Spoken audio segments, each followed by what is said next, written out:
श्रीमान नारायण, राधे राधे। राधे राधे। जी मेरा आपसे एक प्रश्न था कि आज किसी ऐसे भक्ति की कथा सुनाइए जो फिर से जन्म लिया हो। पुनर्जन्म। और एक और प्रश्न था मेरा, जगन्नाथपुरी में प्रसाद के रूप में खिचड़ी क्यों बांटी जाती है? अरे बहुत बढ़िया जी जी मेरा एक प्रश्न था आपसे कि किसी ऐसे भक्त के बारे में बताइए जो भक्ति से अपने भगवान को प्रसन्न कर लिया हो, बस में कर लिया हो। अनेकों भक्त हैं जी पहले गुड़िया आपके प्रश्न का जवाब देते हुए इसी में कई भक्तों को हम जी ला देंगे, सब सारे प्रश्न का जवाब आप लोगों को मिल जाएगा। जी जैसे पुनर्जन्म के बारे में जी कि किस भक्त का पुनर्जन्म हुआ था, जैसे एक कथा भी इसके पहले हमने सुनाया था, संत नामदेव की कथा। जी ठीक है ना। संत नामदेव का जन्म महाराष्ट्र में होता है, 1270 में इनका जन्म हुआ था। ठीक है। अब 1350 ईस्वी में इनकी मृत्यु हुई थी। मृत्यु क्या है, बैकुंठ गए थे। मतलब इनकी उम्र लगभग 32 नहीं 30 साल इधर हो गया। अब 1350 में मरे हैं। 1270 से 1350 लगभग 80 वर्ष, 80 वर्ष ये जीवित रहे। जी। इनकी एक संकल्पना है कि हम 1 करोड़ कविता लिखेंगे, लेकिन 1 करोड़ ये लिख नहीं पाए थे। जी। ठीक है। भगवान विठल पांडुरंग के बहुत बड़े भक्त थे, तो इनका जन्म तो 13वीं सदी में हुआ। 400 वर्ष बाद यही नामदेव पुनः जो है संत तुकाराम के रूप में अपने भारतवर्ष के उसी महाराष्ट्र में इनका जन्म होता है। ठीक है जी। किस रूप में? संत तुकाराम। तुकाराम जी का जन्म कब हुआ? ये कम जिए थे। नामदेव के रूप में तो ये जिए लगभग 40-30 50 साल इधर, 30-80 साल। लेकिन इसमें इनका उम्र केवल तुकाराम जी 42 वर्ष तक जिए। ठीक है। ये महान संत बने। वारकरी भक्ति की परंपरा जो उन्होंने डाला था नामदेव, ये उसको बरकरार रखे।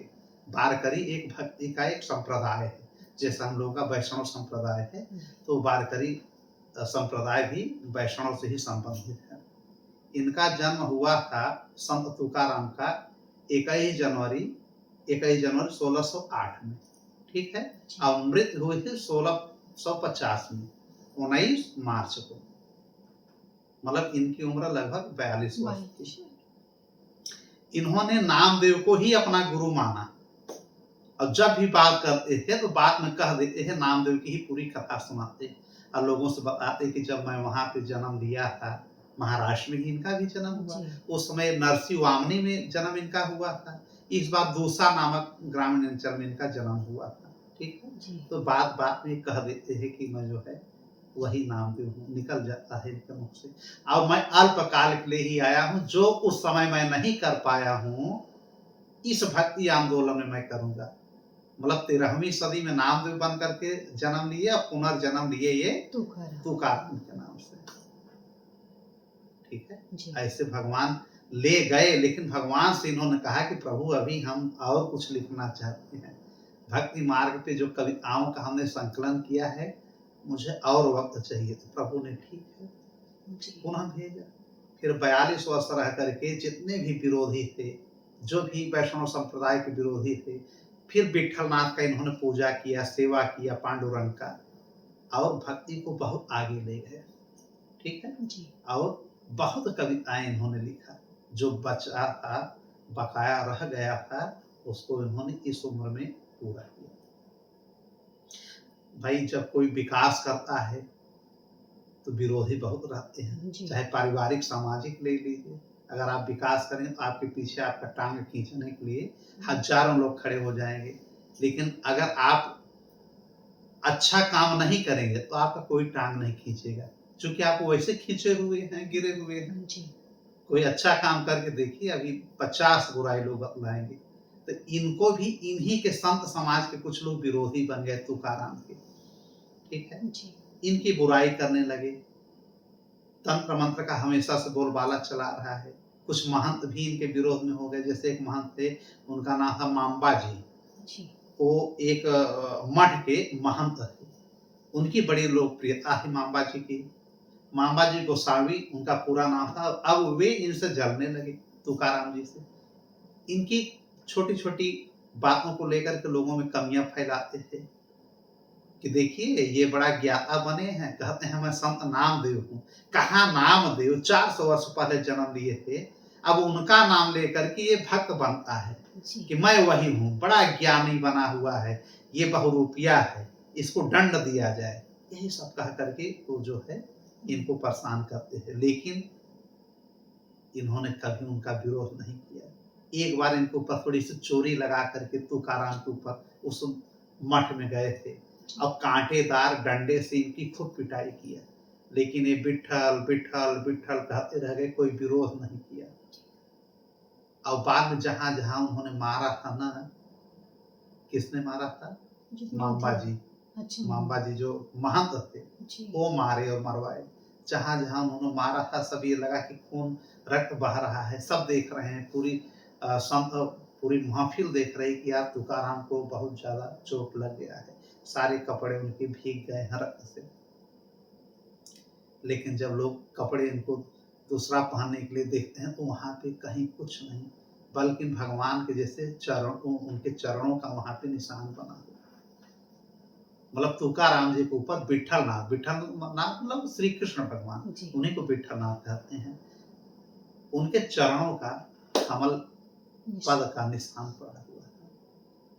अब जरा भी उनको ऐसा लगा जैसे फूल उनके ऊपर फेंका जा रहा है तुकाराम के ऊपर, वो विठल विठल विठल पांडुरंग पांडुरंग कहते रह गए। यह सब देख करके वो महंत पागल हो जाते हैं और इनके चरणों में गिर करके इनका शिष्य बन जाते हैं। जब वो महंत शिष्य बन जाते हैं तब इनकी लोकप्रियता बढ़ने लगती है। तुकाराम की तुकाराम की पहली शादी हुई, उनकी पत्नी मर गई, रखूबाई। कम समय में ही उनका देहांत हो गया। वो बड़ी अच्छी थी, वो इनका हमेशा देखभाल करती थी, इनको समय से खाना पीना खिलाना, मंदिर में इनका भोग लगवाना, सब कुछ पहली पत्नी इनको बड़े अच्छे से रखी थी। रखमाबाई कहते थे या रखूबाई उनका नाम था, लेकिन अल्पकाल में कुछ ही वर्ष में उनका देहांत हो गया। पहले बचपन में ही शादियां हो जाती थी, फिर लोगों के कहने पे इनके माता पिता बोले नहीं फिर से शादी करो। इनके पिता भी भगवान विठल के बहुत बड़े भक्त थे, ठीक है। किनके? तुकाराम। उनका क्या नाम था? बोलहोबा। बोलहोबा मोरे, मोरे की जाति होती है, ठीक है। और माता का नाम इनके था कानकर मोरे, कानकर मोरे। इन लोगों ने कहा नहीं, बहू हमारी चली गई, एक बहू और होना चाहिए, नहीं गृहस्थ आश्रम में नहीं रहोगे, तुम घर पे भी नहीं आओगे। इन्होंने माँ पिता के आदेश का पुनः पालन किया। अब तुकाराम जी ने पुनः शादी कर लिया। अब जो भैया इनकी पत्नी आती है जीजाबाई नाम से, तो हमेशा एकदम पान उन खाए डेहरी पे बैठे, इनको भक्त मानती ही नहीं है। अरे देखो, जब देखो चचलमबाजी, हरि कीर्तन कहती रहती। अच्छा, इनके साथ पूरी मंडली चलती है तुकाराम के साथ जी और ये सुमिरन करते हैं और कीर्तन कहते हैं ज्यादातर, ठीक है। कीर्तन मंडली लेकर के चलते थे और कहते हैं कि सत्संग सुनिए, कथा करिए, लेकिन नाम सुमिरन जरूर करिए, कीर्तन जरूर करिए, हमेशा अपने मन को लगाए रखिए किसमें? भगवान के बीच में, उनके भक्ति में। और जो आदि शंकराचार्य जी थे, उनका जो अद्वैतवाद था, उनको वो अपना मान करके उन्हीं के अद्वैतवाद को हर जगह समझाते थे कि भगवान एक है, ईश्वर एक है, हम में है, आप में है, यहाँ है भगवान, वहाँ है, हर जगह सर्वव्याप्त है भगवान, कहीं ढूंढने की उनको जरूरत नहीं है। एक कथा है कि एक बार इनकी पत्नी कहती है कि बहुत संत सेवा की हो, थोड़ा सा घर की भी सेवा करो। 3 लड़के इनके हो गए थे और एक पुत्री थी। एक लड़के का नाम था महेश दास, एक का नाम था नारायण दास, एक का नाम था विठोबा दास। सब भगवान का नाम पे ही इन्होंने नाम रखा था। तो कहा कि बच्चों के लिए ईख लेते आना शाम के वक्त। अब शाम को लौटने लगे तुकाराम और हमेशा बीड़ा लिए रहते थे, बजाते रहते थे कुछ न कुछ। हाँ, संगीत में हमेशा ये कीर्तन करते हैं, आवाज बड़ी प्यारी थी। हमेशा भक्तों और संत मंडली के साथ रहा करते थे, खुद संत है। तो ये ईख लेकर के आए, ईख इनकी पत्नी को पसंद नहीं आया। ये कथा नामदेव में जी लोग सुनाते हैं, नामदेव में नहीं है, ये संत तुकाराम की ही है। तो ये दोनों एक ही हैं, इसी में भ्रम हो जाता है। जी तो ये ईख लेकर के आते हैं। अब ईख थोड़ा कमजोर रहता है, इनकी पत्नी कहते हैं कम लाए हो, और बड़ी मरी मरी ईख लाए हो। इन्होंने कहा अरे नहीं, बहुत ईख मजबूत है, तुम लोग खा करके देखो। रसा होगा। हाँ, तो उसने कहा कि मजबूत है, तुमको मार करके देखे, अगर टूट गई तब तो समझो मजबूत नहीं है। उनकी पत्नी कह रही है, बताइए, अपने पति को कह रही जीजा भाई कि अगर ये ईख टूट गई मार करके तब तुम मन से नहीं लाए हो और कमजोर लाए हो, अब तुम्हारे भगवान बचा करके दिखाएं। इन्होंने कहा कि हे भगवान, ये क्या हो रहा है विठ्ठल, सारी ईख जितने लाए हैं हर ईख से इनकी पिटाई करते हैं तुकाराम की उनकी पत्नी, और ईख इनका सब टूट जाता है, सारे ईख टूट करके बिखर जाता है। उनकी पत्नी का देखा, अभी ईख भी कच्चे हैं, तुम भी कच्चे हो। तभी बोली ओ प्रभु, आप परीक्षा ले, मतलब उस मार में भी अपनी पत्नी को ये प्रभु के रूप में, विठ्ठल के रूप में देख रहे हैं। जबकि पत्नी इनकी कर्कश थी, हमेशा लड़ने वाली थी, हर प्रकार से इनका जो है विरोध ही करती थी। अगर कोई पड़ोस में आकर कहता आपके पति बड़े अच्छे हैं, इतना पूजा पाठ, अरे चुप रहो, पूजा पाठ करते हैं, ये नहीं कि कहीं जा करके हाँ 2 पैसे कमाएं, कुछ भोजन के अच्छे से व्यवस्था करें। कैसे हम बच्चों को पाल रहे हैं, 3 लड़का 1 लड़की, 4 बच्चों को, ये दिन भर विठ्ठल विठ्ठल करते हैं। क्या विठ्ठल खाना हमको पहुंचाते हैं? हम लोग मेहनत से किसी प्रकार से अपनी व्यवस्था करते हैं। तमाम प्रकार का ताना इनको भी इनकी पत्नी मारती, लेकिन तुकाराम के ऊपर कोई फर्क नहीं पड़ता। कई दिन पे एक बार आते घर पे, लेकिन शांत स्वभाव से, किसी से लड़ाई झगड़ा नहीं करते, बच्चों से प्रेम करते, और फिर भगवान विठ्ठल देव का स्मरण करते, सुमिरन करते, वैष्णव व्यवस्था को फैलाते हुए भक्ति आंदोलन के अग्रणी स्तंभ माने गए हैं। उस समय 17वीं शताब्दी में भक्ति आंदोलन बहुत बढ़ भी गया था, उसी समय इनका आना होता है। जैसे इन्होंने कहा कि जैसे नमक पानी में घुल जाता है तो समझ में नहीं आता है कि नमक है। जैसे नमक आप लीजिए, ग्लास में पानी में डाल दीजिए, घुल गया, तो कब पता चलेगा? जब आप उसको ग्रहण करेंगे, पिएंगे ना। तो आपका स्वभाव नमक जैसा होना चाहिए। कौन क्या कह रहा है, कैसे कह रहा है, आप भूल जाइए, आप किसी का विरोध मत करिए, शांति से सुन लीजिए, इसी में आपकी भलाई है। और हर लोगों का आप जवाब देना शुरू करेंगे ना, तो हजारों प्रश्न, एक प्रश्न खत्म हुआ, दूसरा प्रश्न, ये समस्या वो समस्या। इन्होंने कहा कि आप नमक बन जाइए, जैसे नमक को पानी में घोल दिया जाता है, घुलनशील हो जाता है, उसी प्रकार से अपना व्यवहार भी कर लीजिए। अब इन्होंने आत्मा परमात्मा को एक माना अद्वैतवाद के हिसाब से। जैसे कपूर है, कपूर को अगर जला दिया जाए तो प्रकाश होता है ना, और कपूर भी जल जाता है और कालापन भी उसका धीरे धीरे, पहले तो कालापन लगेगा, लेकिन कालापन भी जल जाता है और प्रकाश ही देता है। इसी प्रकार तुकाराम ने कहा कि हमारे अंदर जो कालापन है, कपूर भगवान है, उनके साथ इस आत्मा को जोड़ दिया जाएगा तो हमारे अंदर की जो कालापन, अंधेरा है, जो बुराइयां हैं, वो मिट जाएंगी। अच्छा अच्छा ज्ञान देते हैं लोगों को। 42 वर्ष तक ये रहते हैं, भक्ति आंदोलन को बहुत बढ़ाते हैं। उसके बाद जो है इनके लिए भी विमान आता है संत तुकाराम के लिए, और ये भी चले जाते हैं पुनः बैकुंठ धाम। क्योंकि बैकुंठ जाने के बाद कोई आता नहीं है जब तक कि भगवान की विशेष कृपा न हो। इनको केवल इसलिए भेजा गया कि इनका संकल्प था कि कविताएं हमारी कुछ अधूरी रह गई हैं और इस समय हमें पुनः जाने की आवश्यकता है, प्रभु अल्पकाल के लिए ही भेजे। तो ये नामदेव पुनः तुकाराम बन करके उसी महाराष्ट्र में उसी विठ्ठल देव का पुनः पूजा करने के लिए, और वैष्णव संप्रदाय, भक्ति संप्रदाय, पांडुरंग कृष्ण भगवान को पुनः लोगों तक पहुंचाने के लिए भक्ति आंदोलन में इन्होंने अग्रणी भूमिका निभाई, संत तुकाराम जी। और एक प्रश्न आपका क्या था? ये तो पुनर्जन्म की बात हो गई। एक की खिचड़ी, अच्छा हाँ, खिचड़ी का प्रसाद जगन्नाथ जी में क्यों मतलब बांटा जाता है, क्यों बांटा जाता है, ये बात सही है। जगन्नाथपुरी में सुबह का जो महाप्रसाद है वह खिचड़ी ही होता है। अच्छा, जगन्नाथ जी कौन है? भगवान ही श्री कृष्ण ही है। जगन्नाथ को हम दो खंडों में विभाजित कर देंगे अगर, तो जगत और प्लस नाथ बनेगा।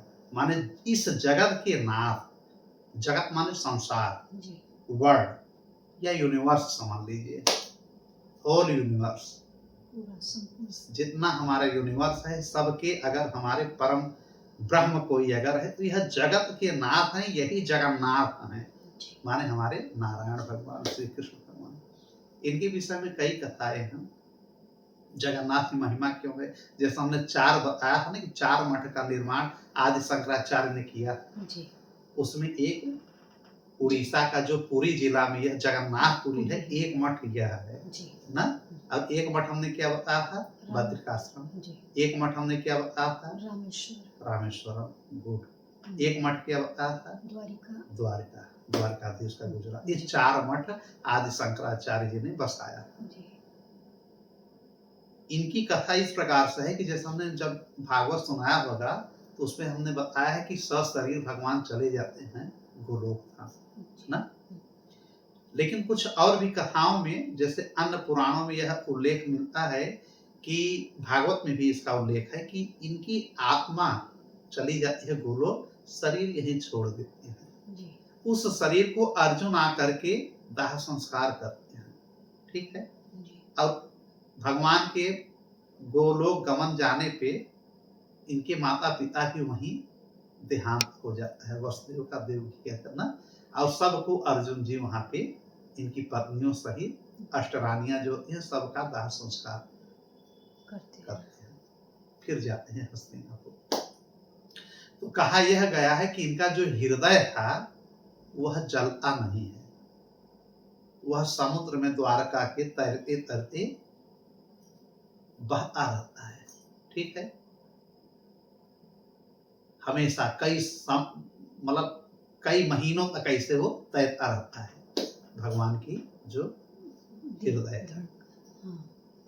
अब इसकी एक पौराणिक कथा भी है कि एक उड़ीसा के एक राजा थे, इंद्रधुम्न उनका नाम था।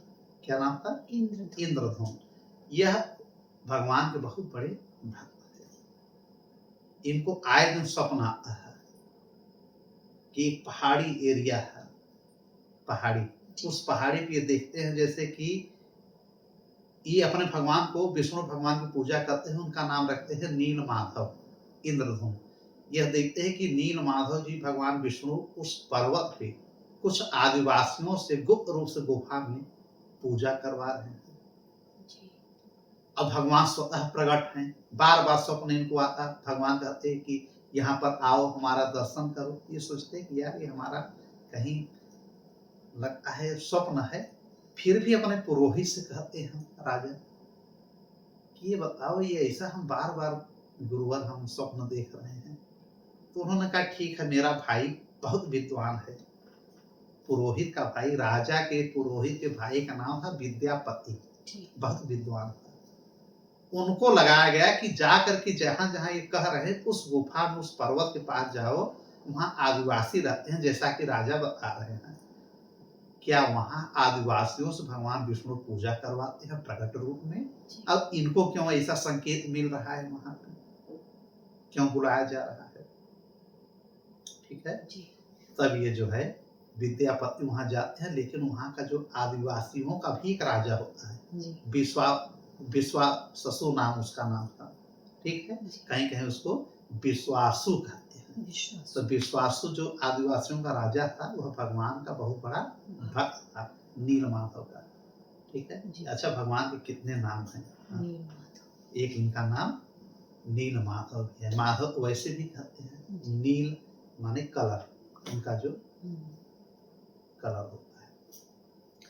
तो वह जाता है वहां पे, लेकिन किसी का अंदर जाना अलाउ नहीं रहता है, किसी को अंदर जाना। अब विद्यापति कई महीने रुक गए, लेकिन ये वहां तक गुफा में अंदर अलाउ नहीं हुआ। अब सुबह ही वहां पे खूब भजन भाव होता है। तो जो विश्वासु थे, विश्वासु की एक बेटी थी आदिवासी की, उसी से प्रेम कर लिए विद्यापति, प्यार करते हैं और शादी कर लेते हैं। और जब शादी कर लेते हैं तो गुफा के अंदर राजा के महल में प्रवेश करने का परमिशन मिल गया, आदेश मिल गया और वहां रहने लगे ये। बताइए, ऐसे से पहले भी जासूस होते थे कि अपने राजा की हर आदेश का पालन करने के लिए इन्होंने शादी कर लिया आदिवासी में ब्राह्मण होकर के। अब विद्यापति ने यह जानकारी अब उनको मिल गई कि सुबह सुबह जब कन्या जा रही है तो उन्हीं के साथ ये भी जा रहे हैं और देख रहे हैं भगवान प्रकट होकर के वहां पे दर्शन दे रहे हैं। जब भगवान इनको देखते हैं तो मुस्कुराते हैं। फिर वहां से निकल करके राजा को जाके खबर करते हैं कि मैंने अपने आंखों से देखा है, जैसा जैसा आपने रूप देखा है उस प्रतिमा में से भगवान प्रकट होते हैं और आदिवासियों को दर्शन दे रहे हैं। एक कलयुग की घटना है, द्वापर के बाद की कलयुग की घटना है। अब इन्होंने इंद्रधुम्न ने बहुत बड़ी सेना तैयार की राजा ने, उड़ीसा के राजा, और धावा बोलते हैं आदिवासियों की यहाँ कि उनके ऊपर मेरा अधिकार है, मैं उस मूर्ति भगवान को लेकर के आऊंगा। जब वहां पे पर्वत पे जाते हैं तो कन्या जिससे शादी हुआ है वो बड़ी दुखी होती है कि हमारा पति तो बताइए हमारे पिता के ऊपर आक्रमण करा दिया। फिर विद्यापति जाकर के उसको मनाते हैं कि आप हमारी पत्नी हैं, हमारी पत्नी ही रहेंगे, मैं अपने राज में आपको ले चलूंगा, लेकिन मैं राजा का जासूस था, ब्राह्मण हूँ, उनका अन्न खाया हूँ, उनके आदेश का मैंने पालन किया, विष्णु भगवान को लेने आए हैं। तो ले लीजिए विष्णु भगवान को। आदिवासी राजा भी बोला कि अगर आपको विश्वासु, उसने कहा कि अगर आपको विश्वास है कि प्रभु आपके साथ चले जाएंगे, इसलिए उसका नाम विश्वासु पड़ा। वह भगवान के ऊपर बड़ा विश्वास करता था आदिवासी होकर के। उसने कहा अगर राजा इंद्रधुम्न आपको ऐसा लगता है कि स्वप्न में भगवान ने कहा है तो आप लेकर के जाइए, रही प्रतिमा, लड़ाई करने की कोई जरूरत नहीं है, लेकिन मुझे विश्वास है कि मेरे भगवान आपके साथ नहीं जाएंगे। राजा ने कहा हमको स्वप्न दिए हैं, कैसे नहीं जाएंगे। जब जाते हैं मूर्ति को उठाने, मूर्ति वहां से गायब। नीलमाधव की, भगवान विष्णु की, कृष्ण भगवान की मूर्ति वहां से गायब, गुफा से। फिर एक आकाशवाणी होती है कि मैं तुमको मिलूंगा राजा, आज स्वप्न में मैं संकेत दे दूंगा मैं तुमसे कहाँ मिलूंगा। बस मेरा रोल यहाँ पे इतना ही था, अब आज से मैं यहाँ पे भी नहीं रहूंगा। अब विश्वासु से कहते हैं कि तुमको इस मूर्ति में हम रहेंगे, लेकिन प्रकट रूप में नहीं दिखाई देंगे, पूजा अपना करते रहेंगे। मूर्ति गायब हुई थी, पुनः मूर्ति आ गई, लेकिन राजा का संकेत दिया कि यहाँ से चले जाओ, स्वप्न में हम तुमको पुनः बता देंगे कि मैं कहाँ मिलूंगा। फिर राजा रात में जब स्वप्न उनको आता है तो देखते हैं जैसे आकाशवाणी होती है कि समुद्र के किनारे चला जाओ, एक लकड़ी का गट्ठा चला जा रहा है, उस लकड़ी के गट्ठे को ले लो और उसी में मैं वास कर रहा हूँ। सुबह भागते हैं तो एक नीम के लकड़ी का गट्ठा बड़ा सा जाता है, उसी में इनके हृदय इनका श्री कृष्ण भगवान का रखा रहता है। उसी को लेकर के राजा आते हैं। अब ये सोचते हैं कि ये बांस का तो नीम का गट्ठा और ये क्या है, ये भगवान है, एकदम जैसे हृदय होता है फेफड़ा स्पंदन कर रहा है। अब ये सोचते हैं कि मैं करूं क्या, राजमहल में लेके जाते हैं, अपने मंदिर में रखते हैं। तब तक एक ब्राह्मण जो है एक डंडी लिए हुए, बड़ी बड़ी जुल्फें, एकदम सफेद जैसे कि सैकड़ों साल का हो, डंडी लिए बुजुर्ग के रूप में ब्राह्मण आते हैं, कहते हैं हमको सेवा दीजिए तो हम, ये भगवान है, इनको हम पुनर्जीवित कर देंगे। उन्होंने कहा आप कौन? कहा भगवान ने ही समझो हमको भेजा है, मैं ब्राह्मण हूँ। हाँ जानकार हूँ। वो कौन थे? भगवान विश्वकर्मा। विश्वकर्मा को भगवान ने भेजा। तब रानी भी बड़ी भक्त थी भगवान की और राजा भी बड़े भक्त थे। भाई उन्हीं को सपना आ रहा है। अब ये पूरी पहुंच गए भगवान कि जगन्नाथ की मैं कथा सुना रहा हूँ कि ये जगन्नाथ कैसे बने। तो कृष्ण भगवान की उस हृदय को लेकर के, ठीक है, कहते हैं कि मैं अब 21 दिन तक अंदर रहूंगा इस आपके भवन में, कोई हमको डिस्टर्ब नहीं करेगा, ना कोई अंदर आएगा।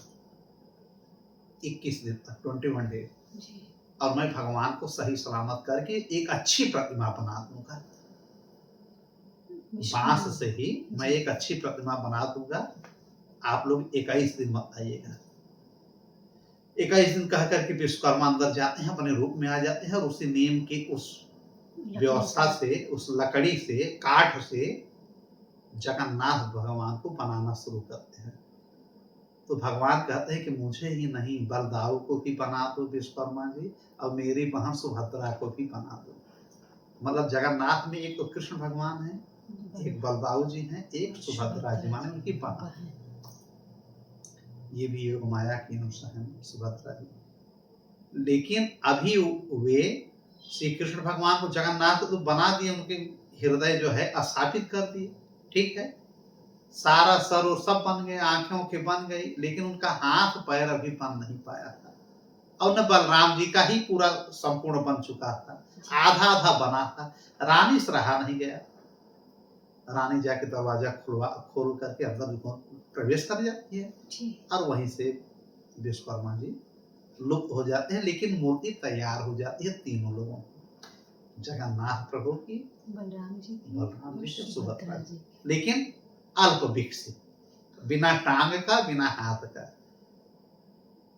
और फिर इंद्रधनुष को बताते हैं आकाशवाणी के रूप में कि मुझे इसी रूप में, मेरी इच्छा है कि मैं पूर्ण रूप से विकसित, बहुत चल चुका हूं मैं, बहुत सुदर्शन चला चुका हूं मैं, अब मुझे इसी रूप में मंदिर में स्थापित कर दो।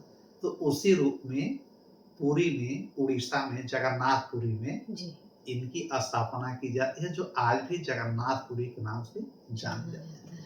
यह जगन्नाथपुरी 45 मंजिला है, जो पताका लगा हुआ है, जो झंडा है आज भी झंडा है, हवा के विपरीत चलता है। हवा कितना भी किधर रहेगा उसके उल्टा चलेगा। इसका जो गुंबद है, ठीक है, सोने का गुंबद है, मंदिर की परछाई जमीन पर नहीं पड़ती है। ये सब चमत्कार है ना, हमारे आप या किसी मकान का परछाई अभी पड़ जाता है ना, जमीन पे परछाई तो पड़ेगी, लेकिन गुंबद इतना बड़ा है, आज से परछाई कोई नहीं देख पाया, ठीक है। प्रतिदिन उस गुंबद की पताका को, हाँ, उसको बदला जाता है। अगर एक दिन ना बदला गया तो 18 वर्ष तक फिर मंदिर बंद हो जाएगा, या भगवान ने पुजारियों से स्वप्न में कह दिया है। आज भी वहां का जो राजा होता है, वही सोने के झाड़ू से वहां पे सफाई करवाता है, ठीक है। पंडा लोग सब कुछ करते हैं, लेकिन जो अपने को राजा बनता है वह पहले जाकर वहां पे झाड़ू लगाता है। वहां की बहुत चीजें हैं। जगन्नाथपुरी के ऊपर से एक भी चिड़िया, कौवा या कोई पक्षी उड़ते नहीं है, ठीक है। ये सब उनकी कृपा है। कहा गया है कि हर साल आषाढ़ में ये एक रथ यात्रा निकलती है। टीवी में देखे होंगे आप लोग, या सुने होंगे, अखबार पढ़े, रथ यात्रा निकलती है, जो कि गुडिंचा मंदिर जाती है। जगन्नाथ से कुछ दूर पे गुडिंचा मंदिर है, वहां इनके मौसी का घर माना जाता है भगवान का। तीनों लोग वहां जाते हैं, कुछ समय तक वहां रहते हैं अपने मौसी के घर। अब प्रतिदिन 56 प्रकार का भोग इनको बनता है। अब 12 वर्ष में एक बार इनका शरीर पूरा बदला जाता है जगन्नाथ भगवान का। अब उसी में से पंडा जो मुख्य पुजारी होते हैं, इनके उस हृदय को तरल पदार्थ जैसा होता है, बताते हैं लोग कि लेते हैं, जैसे कि खरगोश जैसा हो, जैसे गुब्बारे जैसा हो, फुदफुदाए, उसको लेकर के नया बांस का नीम का बनता है, उसमें स्थापित कर देते हैं, और फिर उसमें स्पंदन करने लगता है। हर 12 वर्ष में आज भी ऐसे होता है। ये भगवान की कृपा नहीं है, चमत्कार नहीं तो क्या है। मतलब भगवान दिखा रहे हैं कि आज भी मैं हूं, मैं कहीं गया नहीं। जो वहां पे प्रसादी बनता है, मिट्टी के बर्तन में बनता है, मिट्टी का बर्तन, बहुत बड़ा भंडारा होता है वहां पे। करोड़ों लोग जाते हैं प्रतिदिन, लाखों करोड़ों, लेकिन पता है एक भी अन्न बचता नहीं है, एक भी अन्न घटता नहीं है भंडारे में। जैसे आज 50 लाख आदमी चले आए हैं जगन्नाथपुरी में, सबको भंडारा निःशुल्क रहता है, सब खाएंगे, लेकिन रात्रि का समय देखेंगे तो कहीं तनिक भी 2 चावल 1 रोटी भी नहीं बची रहेगी, सब गायब। अब भंडारे में बनाते कम लोग हैं, उनको समझ में नहीं आता कितना बढ़ कैसे जाता है। भगवान को सब पता है, इतनी बड़ी महाभारत कराए, अन्न एक भी घटता बढ़ता नहीं है। उसी प्रकार से आज भी वहां चाहे 1 करोड़ चले जाओ, चाहे 2 करोड़ चले जाओ आदमी, चाहे 50 लाख, चाहे हजारों जाओ, जो भी जाओ, घटेगा नहीं भंडार। तो ये चमत्कार है ना। अगर हम लोग अगर 200 लोगों को भोजन बना रहे हैं, अगर 100 आदमी आया तो 100 आदमी का भोजन खराब हो जाता है। शादी के 500 लोगों का बनाए, 500 लोग नहीं खाए, लेकिन वहां अन्न कभी खराब नहीं होता है। ये भगवान का वहां पे क्या है, ये चमत्कार। कहा गया है ना कि चैतन्य महाप्रभु वहां ज्यादा समय दिए है। श्री कृष्ण भगवान एक रूप में आए थे ना, और उसी जगन्नाथपुरी में वो सशरीर प्रवेश कर गए थे ना। जगन्नाथपुरी को मोक्षदायक धाम भी कहा जाता है। क्या कहा जाता है? मोक्षदायक धाम। वहां अगर आप चले गए तो आप नरक नहीं जा सकते। या जगन्नाथ जी का नहीं पहुंच रहे तो नाम ले लीजिए कि भगवान हम पहुंच नहीं पा रहे हैं, बस समझे कि मैं आपके शरण में हूं, तो भी आपको समझते हैं कि आप हमारी शरण में आ गए हैं। 22 सीढ़ियां हैं जगन्नाथ जी की, जिसमें से जो तीसरी सीढ़ी है, फर्स्ट स्टेप, सेकंड, थर्ड, वो यमराज जी लेटे हुए हैं। माने भगवान जी अपने सीढ़ियों को उनको लेटा दिए हैं कि तुम हमारे भक्तों के लिए मार्ग दो, और जो उनके ऊपर पैर रखता है वो यमपुरी नहीं जाता है। इसीलिए जगन्नाथपुरी में भीड़ बहुत लगता है कि तीसरी सीढ़ी हम कम से कम चले जाए। यमराज के ऊपर पैर, यमराज इनके साली भी लगेंगे जी। भागवत में हमने सुना होगा ना, भागवत में कि जो यमराज हैं उनकी बहन ही तो हैं यमुना जी। उनसे इन्होंने शादी किया था कालिंदी से, ये साले हो गए। और वैसे भगवान भगवान है, यमराज को वहां लेटा दिए हैं, इसीलिए मोक्षदायिनी धाम कहा जाता है। मोक्षदायक धाम है जगन्नाथ। उनकी महिमा बताएंगे हम तो अभी कई घंटे हम बताएंगे। बस ये समझ लीजिए कि चमत्कार के साथ साथ भगवान वहां पे आज भी उपस्थित हैं। ठीक है। अभी जब कलयुग के अंत में कल्कि के रूप में जब आएंगे तो यही जगन्नाथ उसमें समाहित हो जाएंगे। जगन्नाथ भगवान कल्कि के अवतार में जब पुनः जन्म इनका होगा, दोनों एक हो जाएंगे और जितने भी भगवान के विरोधी राक्षस या उपद्रवी हैं सबको खत्म करके पुनः ये सब युग का निर्माण करेंगे। ऐसा हमारा भविष्य पुराण कहता है। ब्रह्मांड पुराण कहता है और वायु पुराण कहता है। इन सब पुराणों में जगन्नाथपुरी का बड़ा उल्लेख है। ठीक है। तो इस प्रकार से अच्छा खिचड़ी प्यार है। हाँ, आपने कहा कि खिचड़ी प्रसादी क्यों चढ़ता है। हाँ, आज भी वहां पे खिचड़ी प्रसादी चढ़ता है।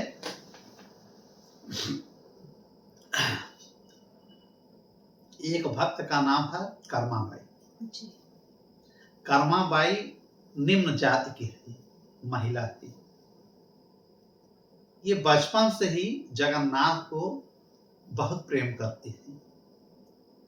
इनको संतान नहीं हुई तो उन्हीं को अपनी संतान के रूप में ये चाहने लगी। ठीक है। और भगवान भी इनके वात्सल्य में इतने आह्लादित हो गए कि इनके पास जाते खेलने। तो ये समझ नहीं पाती थी कर्मा भाई की जगन्नाथ ही भगवान आए होंगे। धीरे धीरे वृद्ध जब होती हैं तो घर से निकलना इनका कम हो जाता है। मंदिर से कुछ दूरी पे इनका घर रहता है, कुटिया एक। अकेले हो जाती हैं, पति का भी देहांत हो जाता है।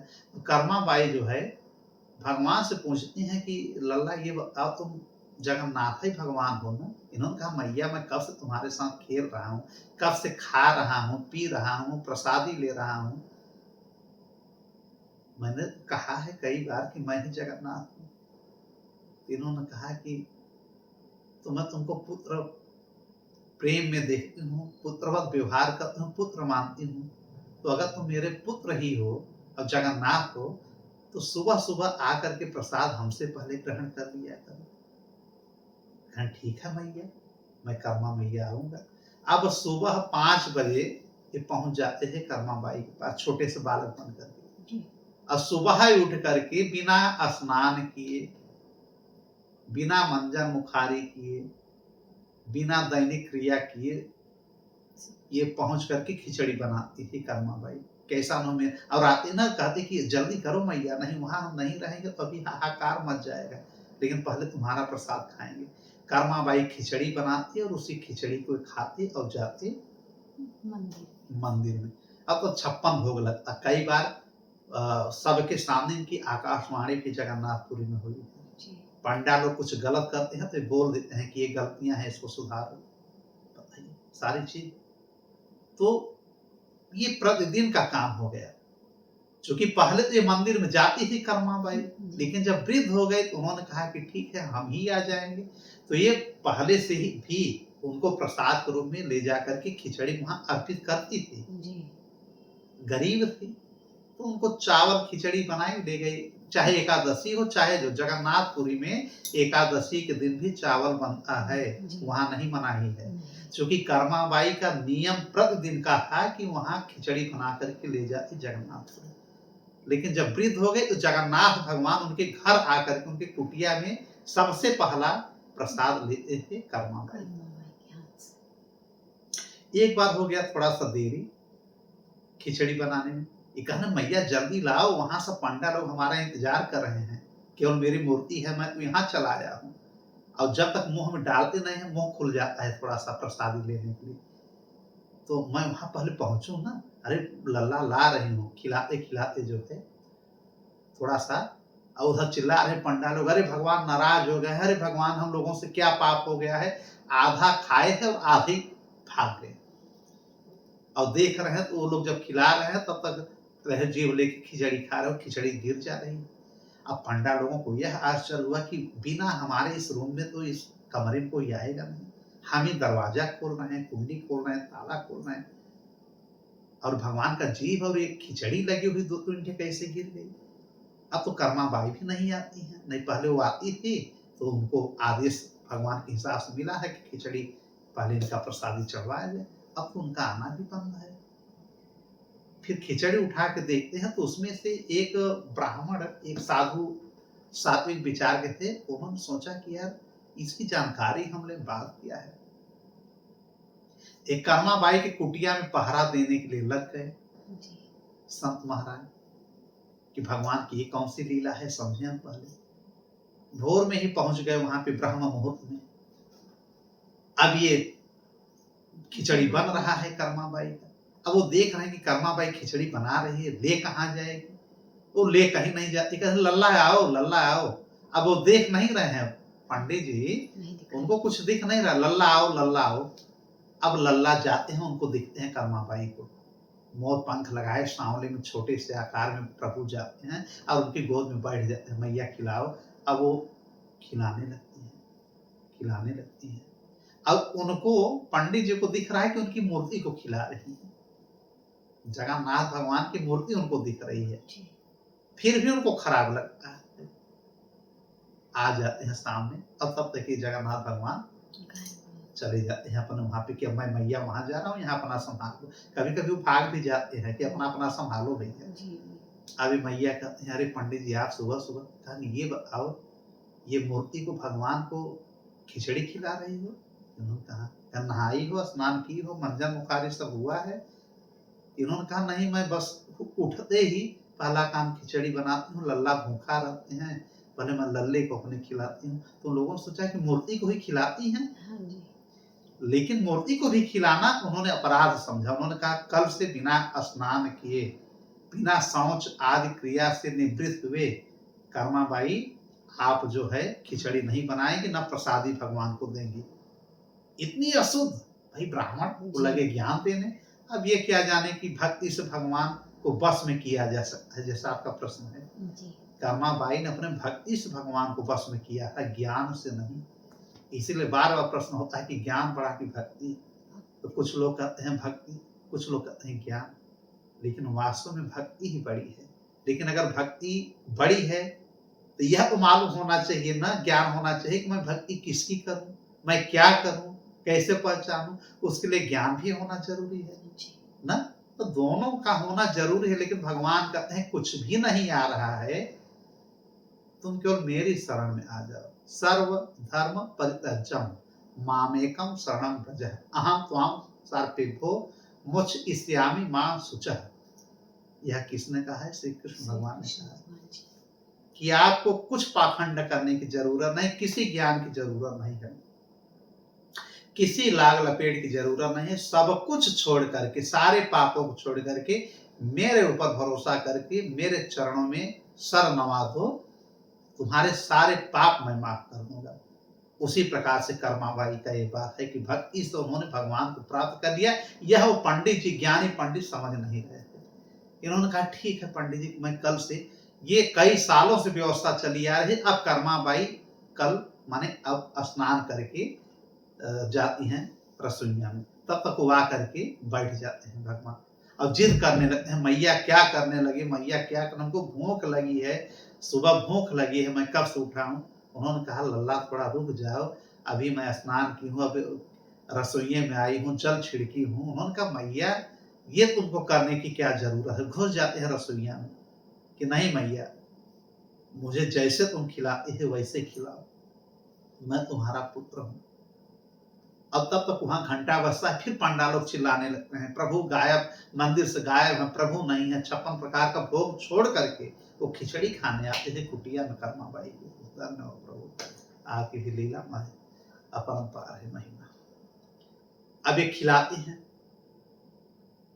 और अब कहते हैं कि मैया अगर नहीं जाऊंगा तो वहां वो लोग सर फोड़ लेंगे अपना अपना पुजारी लोग कि प्रभु गायब हो गए हैं। मुझे वहां कुछ उनको चमत्कार करना होता है ना, कि जिससे इनको लगे कि मैं यहाँ पे उपस्थित हूँ। तब वे पहुंचते हैं और ढेर सारा चावल मुंह में लिए, जब तक वो लोग बड़ा बड़ा पकवान 56 प्रकार का निकालते हैं उनको देने के लिए, तब तक ये वही खिचड़ी मुंह में लेके ऐसे से चबाते रहते हैं और कुछ खिचड़ी गिर जाता है। और ढेर सारा खिचड़ी जानबूझ के गिराते हैं।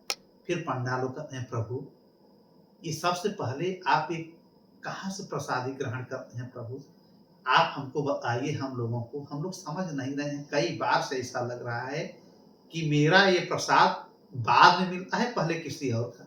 तब उन्होंने कहा कि हे पंडा, हे पंडित लोग, आप लोग धर्म अवलंबी हैं, ऐसा नहीं है कि धर्म के विरोधी हैं, लेकिन मैं भक्त के बस में हमेशा रहता हूँ।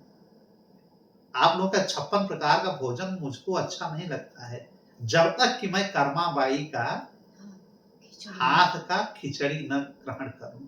वही मेरे लिए प्रसाद है, वही भोजन है, उसी समय तृप्त होता हूँ। ये 56 प्रकार का आप लोगों का भोजन तो दिखावटी है, मैं ग्रहण कर लेता हूँ। आप लोगों का श्रद्धा है, प्रेम है, नहीं मैं तो केवल प्रेम का भूखा हूँ, 56 प्रकार का भोजन नहीं।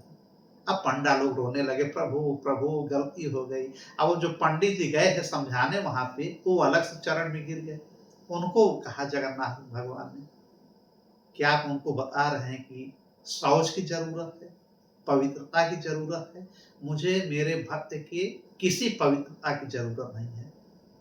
आप जाकर के उनको समझा के आइए। चूंकि मैं तो नहीं कह पाया, चूंकि आप ब्राह्मण हैं, ब्राह्मणों की बात ज्यादा सुनी जाती है, मैं वहां पे बालक रूप में जाता हूँ। जाके कहिए, कह करके आइए कि जैसे आप पहले खिचड़ी का प्रसाद खिलाते थे वैसे उनको खिलाइए। फिर सारे पंडा लोग जाते हैं वहां पे, उनको कर्माबाई को प्रणाम करते हैं। अरे मैया, हम लोगों ने साक्षात भगवान को देख ही नहीं पाया, केवल उनकी आवाज हम लोग सुनते हैं, उनकी भाव भंगिमा चेंज होती है, मूर्ति इनकी आगे पीछे हो जाती है और आकाश वाणी उनकी शब्दों की हम वाक्यों को ग्रहण करते हैं। बाकी ऐसा लगता नहीं कि कभी हमें शरीर के रूप में उन्होंने दर्शन दिया। तुम धन्य हो, तुम्हारी गोद में बैठते हैं एक एक घंटे, खेलते हैं। मैया तुम वैसे करो जैसे खिचड़ी प्रसादी खिला रही हो, वैसे करो। और फिर जगन्नाथ भगवान ने कह दिया कि सबसे पहले मेरा प्रसादी यही रहेगा, मैं यही ग्रहण करूंगा। आज तक वो परंपरा चली आ रही। जब इनका शरीर पूरा हुआ कर्माबाई का, तो बैकुंठ से इन्होंने गरुड़ विमान भेजा। कर्माबाई सब वहां से बैकुंठ गए हैं, शरीर तो यहीं छूट जाएगा, लेकिन उनकी आत्मा बैकुंठ गई। और जिस दिन को मरना था कर्माबाई को, प्रभु ने एक दिन पहले ही कह दिया कि मैया कल से मेरा क्या होगा। इन्होंने कहा कि लाडला मेरे लल्ला, कल से क्या होना है। कहा मैया कल तुम बैकुंठ चली जाओगी। इन्होंने कहा कि तुम मेरे पुत्र हो, तुमको छोड़ के मैं वहां कैसे रह पाऊंगी। इन्होंने वचन दिया कि वहां भी मैं तुम्हारे हाथ से ही खाऊंगा। लेकिन अब तुम्हारा शरीर पूरा हो गया है। लेकिन यह अब यहाँ से परंपरा शुरू हो जाए कि प्रतिदिन खिचड़ी ही पहले मुझको यहाँ प्रसादी चढ़ेगा जगन्नाथपुरी में। फिर ये बैकुंठ जाते हैं, वहां भी भगवान इनसे प्रसादी ग्रहण करते हैं। और आज भी जगन्नाथपुरी में सुबह प्रतिदिन कर्माबाई की याद में खिचड़ी प्रसादी ही ग्रहण करा जाता है। ये है भक्ति से भगवान को प्रसन्न करने वाले भक्त। और वहीं जगन्नाथपुरी की ही एक कथा है, एक राजा की, जो कि भगवत प्रसाद बिना लिए वो कुछ काम नहीं करते थे। वहां के राजा जो भी वहां का राजा हुआ है, जगन्नाथ भगवान को पहले अपना आदर्श मानता है, ये भी मानते हैं। होता क्या है कि एक दिन ये चौपड़ जो होता है ना, चौसठ कहा जाता है, चौपड़ या चौसठ ना, उसको अपने मंत्रियों के साथ सुबह ही खेल रहे थे। और प्रतिदिन का नियम है कि पंडा पहले प्रसाद वहां चढ़ा करके खिचड़ी वगैरह और 56 प्रकार का भोग लाते थे राजमहल में राजा के पास। और राजा भी भगवान जगन्नाथ के बहुत बड़े भक्त थे, लेकिन उस दिन सुबह ही सचिव और उनके मंत्री सब बैठ गए खेलने के लिए। और दाहिने हाथ में इनके चौसा था, वह जो फेंका जाता है। और जब पंडा पहुंचते हैं प्रसाद लेकर के, तो बाएं हाथ से स्पर्श करते हैं तो लेते हैं और फिर कहते हैं रखवा दीजिए राजमहल में, फिर हम बंटवा देंगे सब। अब यह पंडा को खराब लगता है कि मैं भगवान का प्रसाद लेकर के गया, ये राजा अब धर्म विरोधी राजा हो गया है। भाई पंडित लोग हैं, अपने ज्ञान के ऊपर उन्हें कभी कभी अभिमान हो जाता है, जबकि उनके मन में उस प्रसाद का अवहेलना करने की कोई इच्छा नहीं थी राजा की। बस राजा ने ये नहीं समझा कि दाहिने हाथ से खेल रहे हैं, जबकि प्रसाद हमेशा दाहिने से लेना चाहिए। आप लोग भी जब लिया कीजिए तो प्रसाद अगर कोई कह रहा है तो हमेशा दाहिना हाथ फैलाया कीजिए और बाएं के सपोर्ट से, माने दोनों हाथ से आप ग्रहण कर रहे हैं, या तो ऐसे करिए और नहीं ऐसे करिए, ठीक है। अब राजा ने दूसरे हाथ से बाएं हाथ से ले लिया, पंडा नाराज हो गया, प्रसाद नहीं दिया, चला गया, बोला कि आज के बाद यहाँ प्रसादी हम लोग नहीं देंगे। सारे पंडित चले गए। पंडित लोग बड़े लागी होते हैं कि अब राजमहल में प्रसादी की कोई जरूरत नहीं है, जब अशुद्ध हो गए हैं ये राजा। अब राजा जब खेल करके जाते हैं, जब प्रसाद नहीं पाते हैं, तब उनको पता चला कि मैंने तो अपराध कर दिया भगवान का। अब इनका रोना गाना शुरू राजा का कि हे प्रभु, मुझे मौत आ जाए, मैं जी करके क्या करूंगा। मैं सुबह सुबह मत मेरी मारी गई थी कि मैं चौसठ खेलने लगा, और बाएं हाथ से आपके प्रसाद को मैंने ग्रहण किया, और वो भी प्रसादी उन्होंने लिया नहीं, ऐसे स्पर्श करके कहा ले जाइए, रख दीजिए, हम प्रसादी ले लेंगे और सबको बंटवा देंगे। अब उन्होंने कहा, अपने मंत्रिमंडल में बुलावा किया, एक बैठक बैठाया राजा ने, और कहा कि मैं अपराधी हूँ, न्यायप्रिय राजा थे, कि मैंने सबके लिए न्याय किया है, तो मैं अपने लिए भी फैसला सुना रहा हूँ कि मेरे इस दाहिने हाथ को काट दिया जाए। जो भगवान का नहीं हुआ वो किसी का नहीं होगा। देखिए ऐसे ऐसे भगवान के भक्त ना जी। अब इनका हाथ काटे कौन? सबसे कहते हैं कि इसकी एक कमेटी बैठाई जाए और कोई आकर के मेरे हाथ को काट दे। अब सारे लोग सोचते हैं कि यार ये कहीं कौन सी समस्या में हम लोग फंस गए हैं, राजा का हाथ काटे तो काटे कौन? इसलिए कोई तैयार नहीं हुआ। राजा सबसे कहते कोई, अब राजा रोना गाना शुरू, रानी से कहते हैं कि तुम ही काटो, तो उन्होंने कहा नहीं, हम आप नहीं काट पाएंगे, इतना बड़ा अपराध नहीं है, आप प्रभु से माफी मांग लीजिए। उन्होंने कहा नहीं। फिर इन्होंने एक योजना बनाया राजा ने। सुबह अपने मंत्री से कहते हैं, मंत्री कई दिनों से मुझे स्वप्न आ रहा है, एक चुड़ैल, एक आत्मा आ करके मेरे झरोखे में बार बार हमको हो करके डराती है, और बड़ा बड़ा हाथ डाल करके मेरे गर्दन को पकड़ना चाहती है, और मैं बहुत भयभीत रहता हूँ, मेरी रक्षा करो। तो मेरे मंत्री हो, उन्होंने कहा मैं आपके लिए प्राण दे सकता हूँ, मैं देख लूंगा कैसे आपको भूत और चुड़ैल परेशान करे, प्रेत आत्मा परेशान कर रहा है।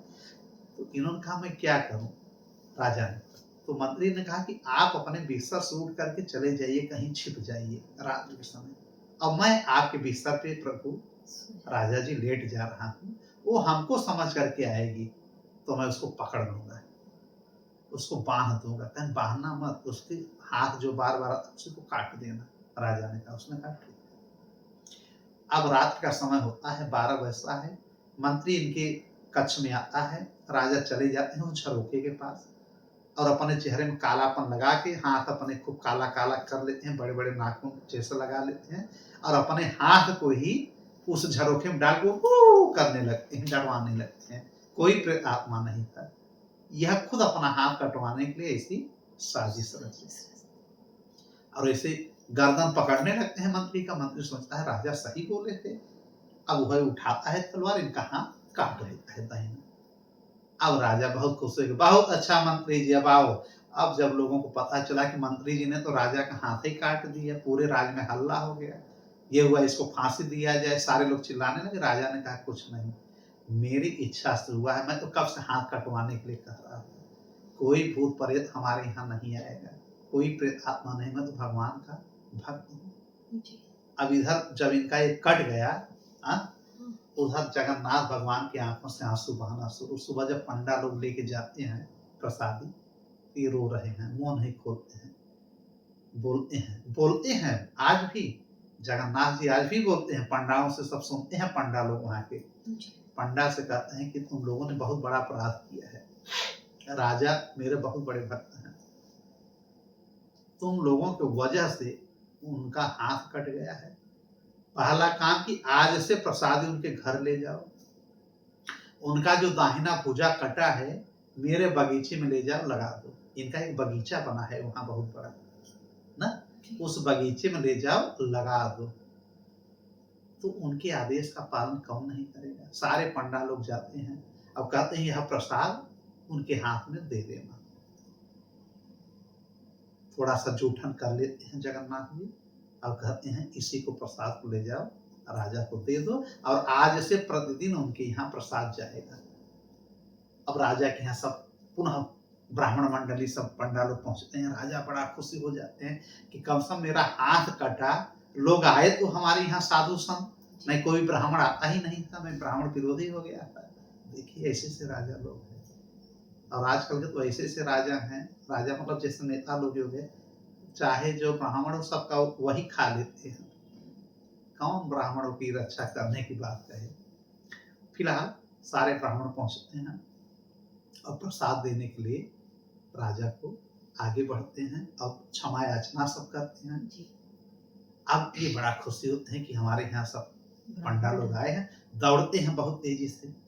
पंडा भी उधर दौड़ करके सब आ रहे हैं राजमहल में, और जब इनको जानकारी मिली तो राजा भी एक हाथ से कटे हुए दौड़ करके जाते हैं। और आदत है लेने के लिए प्रसाद दाहिने हाथ से, ये भूल गए कि हाथ मेरा कटा हुआ है, फिर ऐसे हाथ उठाते हैं। अब देखते हैं दोनों हाथ इनके आ गए, और दोनों हाथ से प्रसाद लिए। भगवान जगन्नाथ की जय जय जयकार होने लगा। राजा को सब जयकार करने लगे, भगवान की महिमा देखिए, आपका हाथ आ गया। इनको भी बड़ा आश्चर्य हुआ। फिर जो कटा हुआ भुजा था तो पंडा लोगों ने कहा कि जगन्नाथ जी ने मंगाया है, ले जाते हैं, लगा देते हैं बगीचे में। आज भी वह वृक्ष बना हुआ है, उससे जो फूल और जो वो माला बनता है, और आज सबसे पहले आज भी वही फूल और वह पत्ता चढ़ता है किसको, जगन्नाथ भगवान को। बताइए भगवान की महिमा को क्या कहें हम। ये है जगन्नाथ भगवान की महिमा और उनके भक्तों की। ठीक है जी। इसी प्रकार राजा का जो दाहिना हाथ था दौना का वृक्ष बन गया, उसी का पत्र और उसी का पुष्प आज भी प्रतिदिन मंदिर में सबसे पहले वही चढ़ाया जाता है। और कर्मा बाई का सबसे पहले खिचड़ी का प्रसाद चढ़ाया जाता है। और जगन्नाथपुरी मंदिर का निर्माण किसने किया, राजा इंद्रधुम्न ने। पहले ही बता दिया, ये सब आप लोगों को जानना चाहिए। ठीक है। और जैसे कुछ और भक्तों की जैसे हम कथा बता दें जी। किसके मामले में, भक्ति के मामले में किसकी बता दें। चलिए आज हम बताते हैं आपको एक सिलपिल्ले की कथा। किसकी? सिलपिल्ले सिलपिल्ले की कहा है। ये सिलपिल्ले क्या है? नाम जैसे सील और पील्हा, जी सील जिसमें पीसा जाता है मान लीजिए, सिलौटी। सिलौटी, सिलपिल्ले। हाँ ऐसा है कि एक जमींदार की कन्या थी। वो जमींदार भगवान का बहुत बड़ा भक्त था। अपने घर पे हमेशा साधु संतों को बुलाता था, खिलाता था, रोकता था कई कई महीने। जी आजकल तो ब्राह्मण एक भी अगर घर पे आ जाए तो लोगों को बड़ा कष्ट होता है। आजकल लोग कुत्ता पालेंगे, जी गाय भी नहीं पालेंगे, कुत्ता पालेंगे। अपने माँ बाप को कोई घर से बाहर घुमाने नहीं ले जाएगा, कुत्ते को घुमाने ले जाएंगे।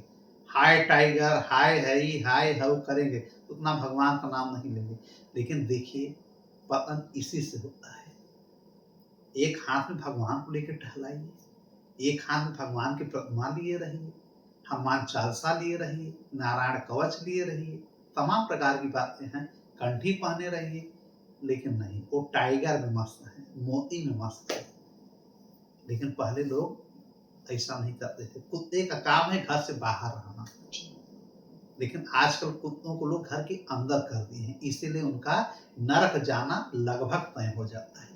मैं बार बार कहता हूँ, कुत्ता अगर घर के अंदर है तो आप पैसा जरूर कमा सकते हैं। कलयुग में तो पैसा कमाना बड़ा आसान है, आप अधर्म करिए पैसा कमाएंगे, लेकिन आप वैकुंठ स्वर्ग तो भूल ही जाइए, नरक यातना आपको झेलना ही पड़ेगा। आप कुत्ते से खूब प्रेम करिए, भगवान देखिए कुत्ते में, सब कुछ करिए, लेकिन एक जो सिस्टम धर्म ग्रंथ और धर्म शास्त्रों का है, द्वार के बाहर गैया को रखना है तो घर के अंदर आप रखिए। गैया को रख सकते हैं, अतिथि को रखिए, मेहमान को रखिए, बुजुर्ग कोई है रखिए, लेकिन कुत्ते को घर से बाहर रखना चाहिए। तो पहले ये जमींदार जो है जिसकी मैं कथा सुना रहा हूँ, वो कई कई महीने साधु संतों को अपने घर पे रखता था। उसकी एक छोटी सी कन्या थी, 5 वर्ष की, जमींदार की। एक दिन एक गुरु महाराज आए, कई महीने रुके और प्रतिदिन सुबह वह शालिग्राम भगवान को नहलवाते, उनका पूजा करते और काफी समय तक वह देखती कि घंटों यह पूजा कर रहे हैं और मंत्रों का उच्चारण कर रहे हैं, कुछ कथा मन में कर रहे हैं। वह वही देखती है कि कपड़े पहना रहे हैं, तुलसी दल चढ़ा रहे हैं, गंगा जल चढ़ा रहे हैं। एक दिन वो कन्या बोल गई कि गुरुदेव गुरुदेव, ये कौन है, ये हमको दे दीजिए। तो जमींदार कि उस कन्या का वो प्रेम देख करके उन्होंने कहा ठीक है, और बड़ी हो जाओ तो दे देंगे। उन्होंने कहा पिछली बार आप आए थे तो मैं 4 साल की थी, आपने कहा बड़ी, अब कितनी बड़ी मैं हो जाऊं, मैं बहुत बड़ी हुई हूँ। वो हट कर गई कि हमको यह चाहिए। तो वो अपने झोले में और भी शालिग्राम रखे हुए थे, उन्होंने शालिग्राम उठा करके दे दिया कन्या, उस जमींदार की लड़की, बालिका को, कन्या को। उन्होंने कहा ये है कौन, इनका क्या नाम है? छोटी सी बच्ची है, इसको क्या समझाएं? तो कहा कि बेटा इनका नाम है श्री सिलपिल्ले महाराज। श्री लगाया जाता है, सिलपिल्ले महाराज इनका नाम है। तो उसने कहा सिलपिल्ले महाराज का नाम। तो वो डेली अगरबत्ती लगाती, धूपबत्ती लगाती, कपूर जलाती, गंगा जल, तिलक, जैसा उन्होंने किया था। लेकिन शालिग्राम वो न कह करके सिलपिल्ले कह दिए गुरु जी। अब ये सिलपिल्ले महाराज की जय, सिलपिल्ले महाराज की जय करके घंटों भजन करती, उनको जो है मंदिर रखती, उन्हीं की पूजा पाठ करती। किसका? मतलब शालिग्राम भगवान की। शालिग्राम भगवान। अब ऐसे करते करते ये बड़ी हो जाती है और जमींदार की मृत्यु हो जाती है। जमींदार के 2 पुत्र रहते हैं और यही कन्या, ठीक है, कन्या सबसे छोटी रहती है। अब दोनों भाई का आपस में बंटवारा हो जाता है, आजकल जैसे हो रहा है जी। एक में कौन रहना चाहता है, एकल परिवार हो गया, पहले यूनियन फैमिली था ना जी, अब सिंगल फैमिली। अब तो सिंगल भी सिंगल हो रहा है जी। जैसे लड़के कमाने के लिए नौकरी मिल गया, बाप और माँ को छोड़ के चले जाते हैं ना। अब कोई कोई वृद्धाश्रम में भेज देता है। अब कुछ कुछ तो पत्नियां और लड़के ऐसा हैं कि पति को ही छोड़ के चली जाते हैं, थोड़ा सा अगर कहीं कमी पा गई तो चली जाती है, जाओ वहां से, ये ऐसे रह रही है। हमारा बेटा कमाएगा तो हमको खिलाएगा, वो बेटा भी उसको लात मार देगा आने वाले समय में। अगर पत्नी पति की नहीं हुई और पति पत्नी का नहीं हुआ तो लड़कों के ऊपर भरोसा नहीं करना चाहिए। खैर, जमींदार के मरने के बाद उसकी प्रॉपर्टी बंट जाती है दोनों भाइयों में। छोटा भाई जो होता है बदमाश टाइप का रहता है, उसको अच्छा नहीं लगता कि बड़ा भाई हमेशा जो है विकास करता है। तो जो भैंस वैंस ले गया था बड़ा भाई और गैया ले गया था, वो लेके चला गया है। इसने पहले कहा कि मैं नहीं लूंगा, फिर अब गैया और भैंस को लेकर लड़ाई होता है। तो बड़ा भाई कहता है कि ऐसा है कि यार अब इसको काटा तो जाएगा नहीं, एक गाय है और एक जो है भैंस है, या एक गाय तुम रख लो एक भैंस को। उसने कहा नहीं, इसमें आधा आधा मेरा होगा। तो बड़े भाई ने कहा एक हिस्सा तुम ले लो, कोई पोर्शन। तो छोटा हठी था, जिद्दी था, लेकिन उसको पता नहीं कि मुझे क्या, उसका आगे का हिस्सा मैं लूंगा। तो बड़ा भाई कहा बड़ी अच्छी बात है। अब वो खिलाता पिलाता सब कुछ करता और साफ हो जाता। बड़ा भाई दूध दूध करके चलाता, गोबर भी ले जाता। अब इसको कुछ लोगों ने, गांव वालों ने समझाया कि यार तुम पागल हो क्या, कई महीने से उसकी सेवा कर रहे हो, फ्री में उसको भूसा खिला रहे हो, तुमको मिल क्या रहा है? सहला के इससे चले आते हो मुख को। हमको कुछ मिल नहीं रहा, न गोबर मिल रहा है और न हमको दूध मिल रहा है। मेरे भाई ने मेरे साथ गलत किया है। फिर ये पूरा बंटवारा, कभी कभी तो ये भी कहा गया कि जब भाई जाता है दोहने तो लगता है मारने गाय को, गाय जिससे भागे दूध न लगे। फिर गांव वाले बंटवारा करते हैं कि भैया एक गाय तुम ले लो, भैंस तुम ले लो और अलग अलग रहो। फिर ये लोग अलग अलग मकान बना के रहने लगते हैं। लेकिन ये छोटा लड़का जिद्दी बेईमान भी था, खुराफाती था। देखा बड़ा भाई पैसा कमाने लगा था, एक दिन रात्रि में, और बड़ा भाई सीधा था तो बड़े भाई के साथ ये लड़की भी रहती थी जमींदार की कन्या, और वहीं पूजा पाठ करती थी मंदिर में अपना खूब।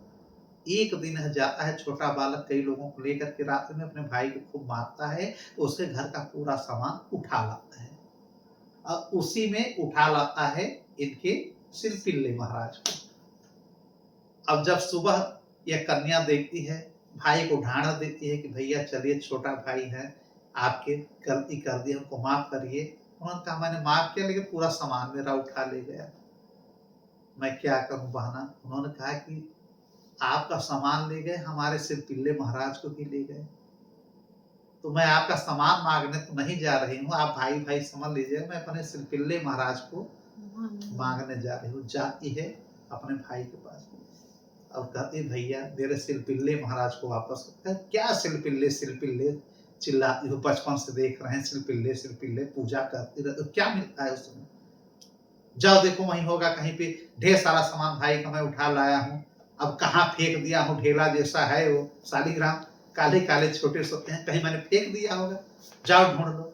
उसी में कुछ पंडित लोग बैठे रहते हैं, कुछ क्षेत्र के लोग, कुछ रिश्तेदार, कुछ गांव के, अब कुछ कटु वचन बोलते हैं, कहते हैं तुम बड़के भक्त बने हैं, भक्ति दिखा रही है, आई है यहाँ चुचलम बना रही है, दिखा रही कि मैं भक्त हूँ, मैं सिरपिल्ले की पूजा कर। कौन है सिरपिल्ले? अगर ज्यादा सिरपिल्ले हैं तो उनको कह दो, ढूंढने की क्या जरूरत है, कह दो हम घर पे आए, चले आओ हमारे पास, है इतनी ताकत तुम्हारी भक्ति में।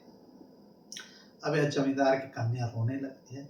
फिर उसके भाई ने भी कहा कि हाँ हाँ बताओ, 20 साल से पूजा तो कर रही हो, न तुम्हारी शादी हो सकी न कुछ हो, जो बाप भी मर गया, तुम क्या पाई हो आज से? सिरपिल्ले से। सही तो कह रहे पंडित जी, अगर तुम्हारे भगवान है वो। उसने कहा हाँ हमारे काम भगवान है, उनको बुला करके दिखाओ। अब जैसे ये रोने लगती है, जैसे एक भक्त की परीक्षा ले रहा है कोई विरोधी, वैष्णव विरोधी, यह एकदम आर्त होकर रोती है कि प्रभु अब इसमें आपके भक्त की इज्जत का सवाल है, मैंने आज तक आपसे कुछ नहीं मांगा, आपकी निस्वार्थ सेवा की, मुझे पता भी नहीं कि आप कौन भगवान हैं, मैं बचपन से आपकी पूजा स्नान सब सेवा कर रही हूँ, अब जाके पता चला है कि आपका नाम नारायण भगवान भी है, लेकिन मैं आपको सिरपिल्ले ही कहती हूँ। हे सिरपिल्ले महाराज, जैसे आपने द्रौपदी की लाज बचाई थी, आज मेरी भी लाज बचाइए। जैसे द्रौपदी ने जब आर्त होकर के चिल्लाया कि हे गोपी वल्लभ, जब गोपी का नाम लिया, हे कृष्ण मुरारी, अब आप आ जाइए। तब वो द्वारका से भाग करके तत्काल जाते हैं कहाँ? उसी प्रकार से अब यह चिल्लाती है, रोती है कि प्रभु हमारी लाज रखिए, मैं अब घर के अंदर नहीं आऊंगी, अब आपको घर के बाहर आना पड़ेगा, सबके सामने आ पाइए। तब से वहां से आवाज आ रही है, मैं आ रहा हूं, तुमको घर के अंदर आने की जरूरत नहीं, मैं आ रहा हूं। अब लोग देख रहे हैं कहां से आवाज आ रही है। और जो वो पत्थर दे के गए थे शालिग्राम सिलपिल्ले महाराज को 4 ठो दिए हैं, चारों आते हैं और इसको सीने से लग जाते हैं। अब यह देख करके सारे वहां के गांव के लोग सब नतमस्तक हो जाते हैं, रोने लगते हैं कि यार ये तो भगवान की बहुत बड़ी बात है। बुलाने पर ये शालिग्राम को सब पहचानता है, लेकिन सिलपिल्ले ही कह करके रो रही थी। अब लगाई है अपने हृदय से, सीने से, और कह रही है कि हे सिलपिल्ले, हम तुम्हें बहुत प्रेम करते हैं, हम तुम्हें सुख नहीं दे पाए, हमेशा दुख ही दिए हैं, आज भी मैं ना आकर के तुमको बुला रही हूँ। भाई भाई में हमारी लड़ाई हो गई है, आज परीक्षा की घड़ी आ गई है प्रभु, मुझसे कौन सी ऐसी भूल हो गई है प्रभु कि आप मेरा मंदिर छोड़ करके यहाँ चले आए। तमाम प्रकार का विलाप करते हैं कि हे प्रभु, अब कुछ ऐसा करें कि दुष्टों को विश्वास हो जाए कि आप हैं अभी। फिर उनकी आवाज आती है कि चलो मैं तुम्हारे साथ, हाथ में नहीं तुम्हारे आगे आगे चलूंगा। अब सब सुन रहे हैं, अब इस सीने से निकल जाते हैं, आगे आगे चारों शालिग्राम हवा में तैरते हुए चले जाते हैं। अब इनका भाई आकर के इनके पैरों में गिर जाता है कि अरे बहना, ऐसा चमत्कार, ये इतनी बड़ी तुम भक्त हो, मुझे पता नहीं, मुझे माफ कर दो। तो इन्होंने कहा कि मैं माफ कब करूंगी, जब भैया से आप माफी मांगिए। अब दोनों भाई जब मिल करके एक साथ रहिए, किसी ने विरोध नहीं किया, इस भाई ने भी विरोध नहीं किया, पूरा उनका सामान उनके घर लौटा दिया। अब दोनों भाई मिलजुल करके एक ही घर में रहने लगे। पूरा गांव भगवान सिलपिल्ले का भक्त बन गया। ये सिलपिल्ले की कथा है कि एक जमींदार की कन्या कहां से कहां पहुंचा दी। ठीक है, अब यही सिलपिल्ले की एक कथा और राजा की कन्या का सुन लिया जाए। एक राजा की कन्या थी, उसकी भी ऐसी कथा है। अब वो बालिका थी, उस समय राजाओं के यहाँ पहले आना जाना लगा रहता था गुरु लोगों का। गुरु जो आए थे, इसने भी 5 वर्ष की अवस्था में ले लिया। गुरु जी से नाम पूछा, उन्होंने कहा ये सिलपिल्ला है, सिलपिल्ले महाराज हैं। सिलपिल्ले भी इनका एक नाम पड़ेगा, चूंकि गुरु लोग सील पीसई वाला जैसे हो, वही समझ लो कि सिलपिल्ले। हाँ, चंदन घिसने के भी हर काम में आ जाता है। उन्होंने कहा सिलपिल्ले महाराज हैं। अब ये सिलपिल्ले महाराज को लेकर के चली जाती है और ये भी खूब पूजा पाठ करने लगती हैं। अब जब बड़ी होती है, इनकी शादी हो जाती है। ठीक है जी। अब जब सिलपिल्ले की शादी होती है, सिलपिल्ले को लेकर के जाती है एक राजा से जहाँ शादी होती है, लेकिन उस राज्य में सारे लोग नास्तिक रहते हैं। ये प्रतिदिन ये बेचारी रानी बैठ जाती है पूजा पाठ में। और जो उनका पति है घोर विरोधी, राजा होकर के भी कई बार इनको प्रताड़ित किया कि पूजा पाठ बंद करो वरना हमसे बुरा कोई नहीं होगा, लेकिन ये मानती नहीं है, पूजा पाठ करती रहती है। फिर वो करता क्या है, मंदिर जो था, मंदिर नहीं बना था, मंदिर जाकर के इसने बनवाया इस रानी ने जी। लेकिन ज्यादा समय उसने मंदिर में, वो मंदिर को उसने बंद करा दिया राजा ने जी। और उस शालिग्राम को सिलपिल्ले को लेकर के कहा कि अब न रहेगा, बांस न बजेगी बांसुरी, इस पत्थर को मैं जा रहा हूँ नदी में फेंक दूंगा। ये रोती रही पैर पकड़ के, नहीं राजा जी मैं नहीं जी पाऊंगी, ऐसा मत कर। लेकिन वो ले जाता है नदी में फेंक आता है। एक दिन 2 दिन किसी प्रकार जीवित रहते हैं, फिर कहते हैं अब मैं जीवित नहीं रहूंगी। सिलपिल्ले से ये प्रेम करने लगती हैं, जैसे मीरा ने प्रेम किया था द्वारिकाधीश से, उसी प्रकार से सिलपिल्ले से प्रेम किया इस रानी ने, राजकुमारी ने, बाल अवस्था से ही। इनको हमेशा सीने से लगाए रहती थी। अब कहती आप ही मेरे पति हो, आप ही मेरे सब कुछ हो। किसी प्रकार इनकी शादी राजा ने करा दिया, लेकिन इनको शादी का गृहस्थ जीवन भी उसने सही से निभाया, लेकिन भगवान की पूजा में कोई आँच नहीं आने दिया। 2 दिन हो गया, इनको ये लगा कि उनके बगैर रहना, जैसे एक सच्चे प्रेमी हैं और सच्ची प्रेमी प्रेमिका है, सच्चे पति पत्नी है, तो एक दूसरे से एक दिन भी अलग नहीं रह पाएंगे। इसने अपने पति से कहा कि हे राजन, जहां पे फेंके हैं उनको लेकर के आइए, नहीं मैं प्राण त्याग दूंगी, मैं वहां पे मर जाऊंगी। जो इनके राजा के ससुर सास सबसे इन्होंने कहा कि मैया ऐसा मत करिए, क्योंकि एक राजा के लड़का था राजकुमार, तो ये भी रानी ही बनी वहां की, लेकिन सारे लोग अधर्मी थे। सब ने कहा ये क्या दुष्टई फाने हुए हो, चलो ठीक से रहो, इतना बड़ा राजवाड़ा है, इतनी बड़ी व्यवस्था है एक पत्थर को लेकर के।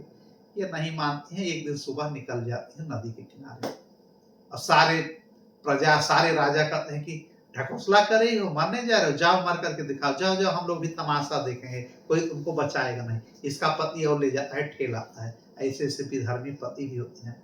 एक वो हरि भक्ति से विमुख है, पत्नी अगर कम से कम कर रही है पूजा पाठ, तो यार काहे विरोध कर रहे हो, ले जाता है नदी में कि जाओ ढूंढ लो, और नहीं अगर मिलेंगे तुम्हारे शिल्पिल्ले तो आना मत मेरे पास। सब हंसी मजाक लेने लगते हैं, सब विरोधी रहते हैं भगवान के। ये नदी में कुछ अंदर तक चली जाती है, खूब ढूंढती है, कहीं नहीं शिल्पिल्ले को पाई। फिर रोने लगती है, विलाप करने लगते कि हे प्रभु, मैं आपके चरणों की दासी हूं, मैं आपको अपना सर्वस्व माना है, आपके आदेश के अनुसार ही मैंने शादी किया था, लेकिन जब आप ही नहीं रहेंगे तो मैं जी करके क्या करूंगी। इसी में आपको प्रवाहित किया गया है, इस नदी में, इसी नदी में मैं डूब करके अपना प्राण त्याग रही हूँ। अब जैसे ही नाक को राजकुमारी बंद करती है डाइव करने के लिए, डुबकी लगाने के लिए, तब तक जो है आवाज आती है नदी में से, अरे अरे रुको रुको मैं आ रहा हूं। नीचे से शिल्पिल्ले महाराज आते हैं और आकर के इनके सामने खड़े हो जाते हैं, और सबको आवाज सुनाई दे रहा है, तुमको मरने की जरूरत नहीं है, ये लोग विधर्मी हैं, तुम्हारे प्राणों का बलिदान भी ये नहीं समझ पाएंगे, चलो बाहर लेकर के बाहर चले जाते हैं। लेकिन अब ये हट कर जाती है राजकुमारी कि मुझे इस घर में प्रभु अब नहीं रहना है, मैं अपने घर नहीं जाऊंगी, इस राज्य में बिल्कुल मुझे नहीं रहना है, मैं जब से आई हूं तब से सब आपका विरोध कर रहे हैं, अब मैं नहीं रह पाऊंगी, एक पल भी नहीं रह पाऊंगी। तो शिल्पिल्ले की आवाज आती है शालिग्राम भगवान की, बताओ क्या चाहिए। उन्होंने कहा आप अपने साथ मुझे रख लीजिए। सब देख रहे हैं कि चतुर्भुज रूप में भगवान प्रकट हो गए, प्रकट हो गए। इस कलयुग की घटना है। शंख चक्र गदा पद्म लेकर के प्रकट हो जाते हैं और उनको अपने पास बुला लेते हैं, अपने हथेली पे बैठा लेते हैं राजकुमारी। सारे लोग देख करके राजा रानी जो राजकुमार जो प्रजा थे सब पागल हो गए, सब गिर पड़े वहीं पे, भगवान भगवान प्रभु प्रभु करने लगे। प्रभु किसी को देख नहीं रहे। गरुण से कहते हैं गरुण विमान लाओ। विमान आता है और इनको लेकर के इस कन्या को चले जाते हैं बैकुंठ। कहते हैं जब तुम्हें हमारे साथ ही रहना है तो चलो अब बैकुंठ चलते हैं। सशरीर यह कन्या चली जाती है, उसका शरीर ही नहीं मिलता है यहाँ पे, गायब, कि कोई दाह संस्कार वगैरह कुछ नहीं। अब इसके जाने के बाद वह राजा रानी इनके सास ससुर जो हैं लगे रोने की मेरी बहू इतनी बड़ी भक्त थी, उस पत्थर को हम लोग नहीं समझ पाए, शिल्पिल्ले को शालिग्राम को, ऐसी भक्त को हम लोगों ने खो दिया। राजा ने फरमान जारी किया कि आज से हमारे पूरे राज्य में शिल्पिल्ले की पूजा होगी, शालिग्राम की पूजा होगी। अब सारे लोग शालिग्राम की पूजा करने लगे। ऐसे ऐसे भगवान के भक्त। 4 कथा हो गई। चलिए 1-2 कथा और कर दे। एक राजा थे। राजा अधिकांश भगवान के विरोधी भी होते हैं और ज्यादातर वैष्णव भक्त भी होते थे। ये भगवान के बहुत बड़े भक्त थे और हमेशा सोचते थे कि हमारे घर किसी साधु संत का आना जाना लगा रहेगा। एक बार एक साधु मंडली आई, ये 1.5 साल तक अपन यहाँ रोक लिए। वो साधु लोग इतना रुकते नहीं हैं, 4 महीने के लिए आते हैं। अगर अब तो वो भी नहीं आते हैं, कोई रोकना ही नहीं चाहता। अब 1.5 साल हो गया, 18 महीने के ऊपर हो गया, साधु संत प्रतिदिन कहते कि राजा अब हमको जाना है, लेकिन राजा कोई ना कोई बहाना करके और रानी उनको रोक लेते थे। प्रतिदिन सत्संग होता है और राजा उन्हीं के साथ बैठे रहते हैं। इतना बड़ा वैष्णव भक्त है राजा।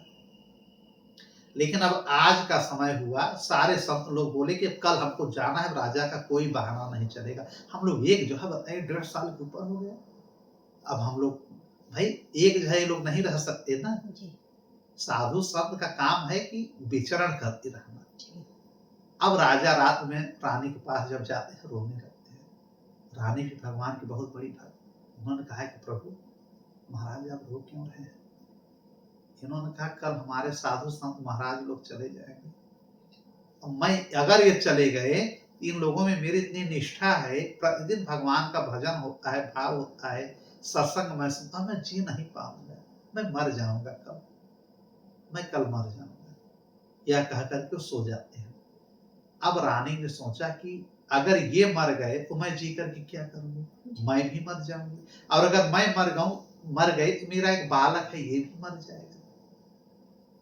तो पति से बिछड़ने से अच्छा है कि अपने बेटे को मैं मार डालूं। उस रानी ने यह फैसला लिया कि सुबह जैसे संतों को चलने का समय हुआ, सब तैयार हो रहे हैं, सैकड़ों संत थे, साधु संत, और जाती है विष अपने बच्चे को खिला देती है रानी।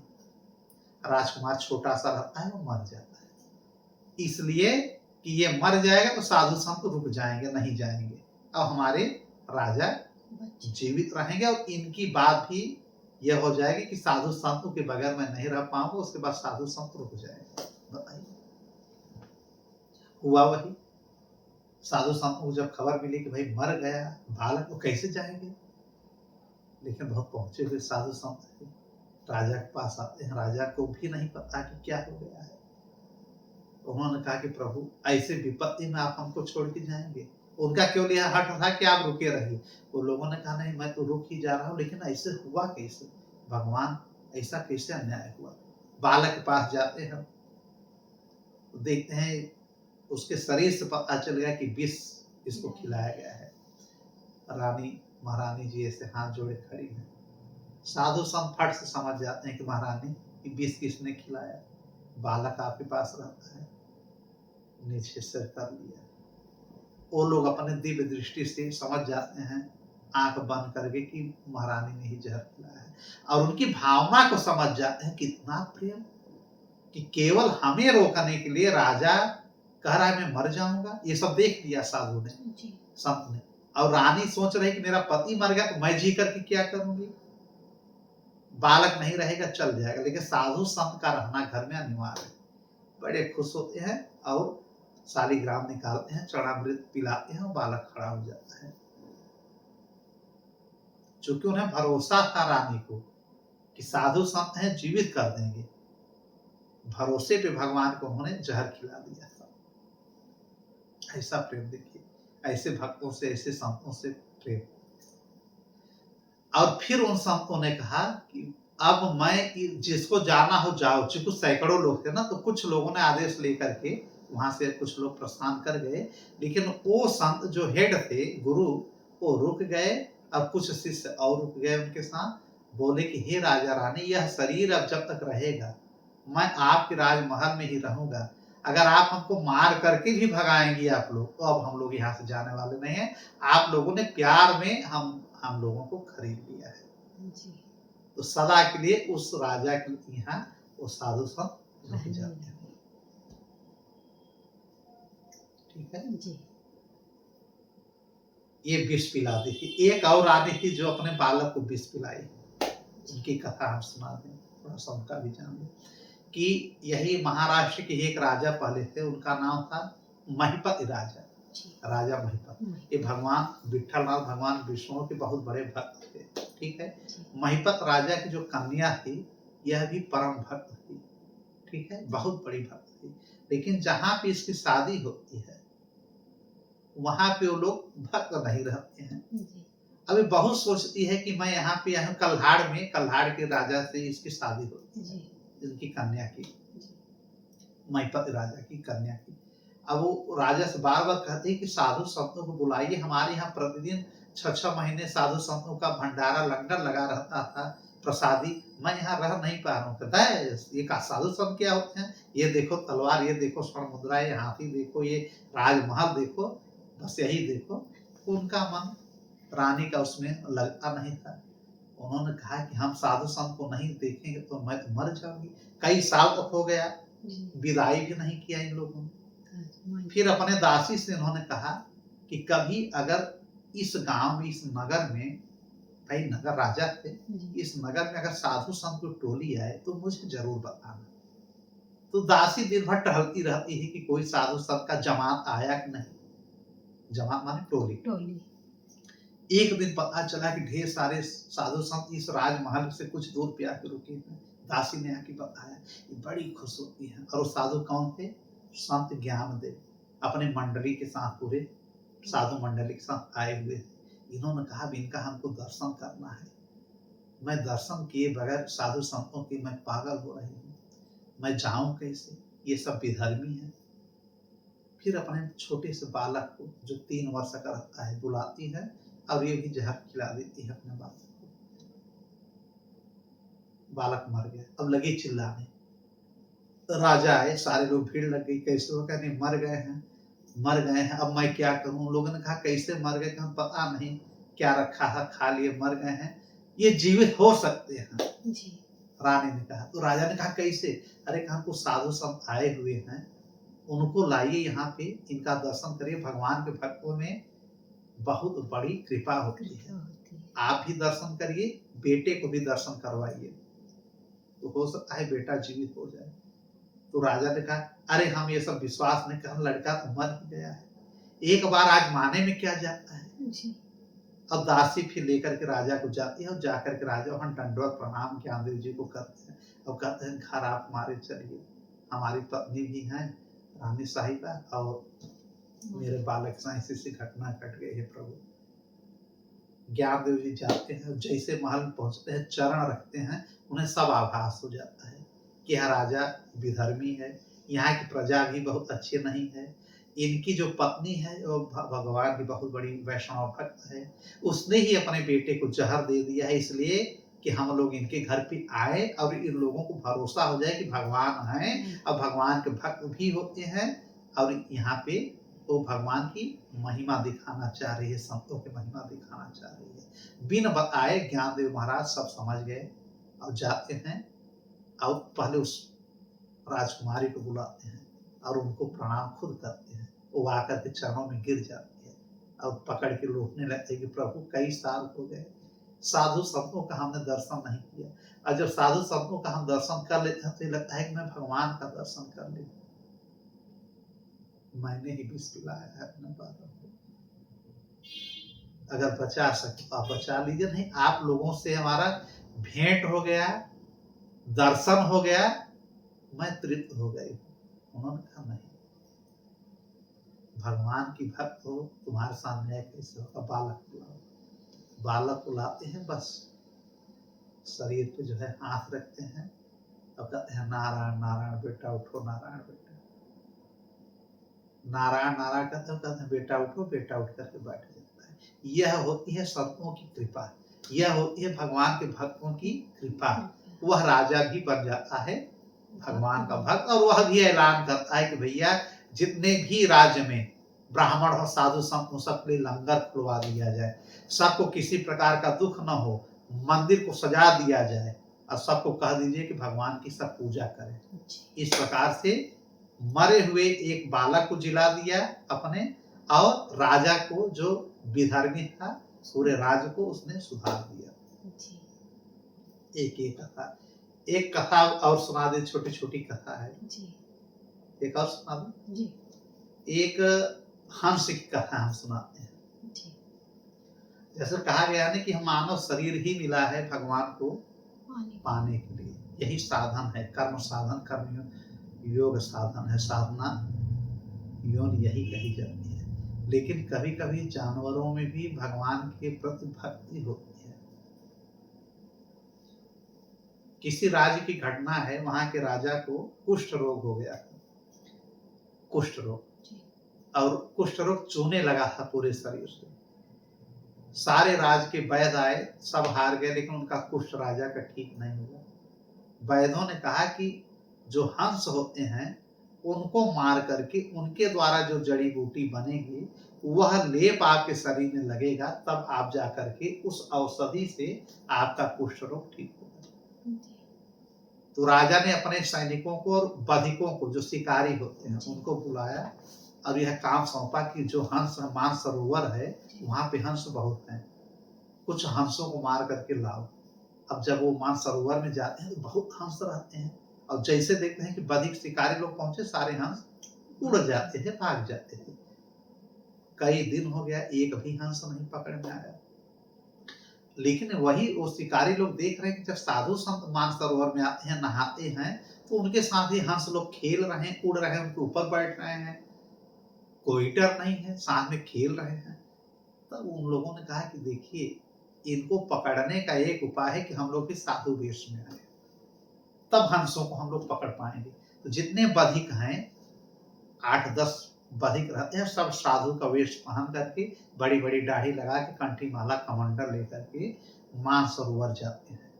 और जितने ये हंस होते हैं, देखते हैं, उनको समझ जाते हैं कि ये तो वही शिकारी लोग आ रहे हैं, हम लोगों को पकड़ के ले जाएंगे राजा के लिए, मार करके हम लोगों को मरहम बनाएंगे, तो ठीक हो जाएगा, हम लोग मर जाएंगे।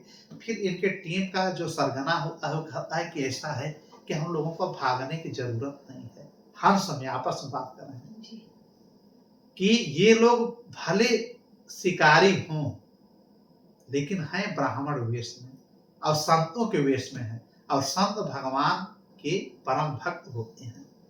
भले ये नकली चोला पहन लिए हैं, लेकिन इनको हम लोग असली ही ब्राह्मण, असली ही संत के रूप में प्रणाम करते हैं। और यह शरीर आज नहीं कल हम लोगों का मरना ही मरना है, देखिए। और अगर यह भगवान के भक्तों के किसी काम आ जाए, हम सब लोग कह रहे हैं कि भगवान के भक्त बन करके आए हैं, अगर इनके काम आ जा रहा है तो कोई दिक्कत नहीं, सारे लोग, कोई नहीं बुरा, और सारे शिकारी आते हैं, जाल में इनको बांध करके लेके चले जाते हैं। और सारे शिकारी आपस में बात करने की, देखा है ये नकली हम लोग छद्म वेश धारण करके आए, संत बन करके, और ये लोग उल्लू बन गए, सब पकड़ लिए, सारे हंसों को हम लोग पकड़ लिए। अब हंस लोग कहते हैं कि देखिए, हम लोगों का शरीर आज पूरा होने वाला है, और भगवान के भक्तों के हम काम आ रहे हैं। बताइए, संत वेश में इतनी निष्ठा उनकी थी हंसों की, कि संत वेश में उनकी निष्ठा बन गई। ठीक जी। ये हंस भी भगवान के भक्त थे, और भगवान के जो भक्त थे उनके साथ ये मानसरोवर में खेलते थे हमेशा।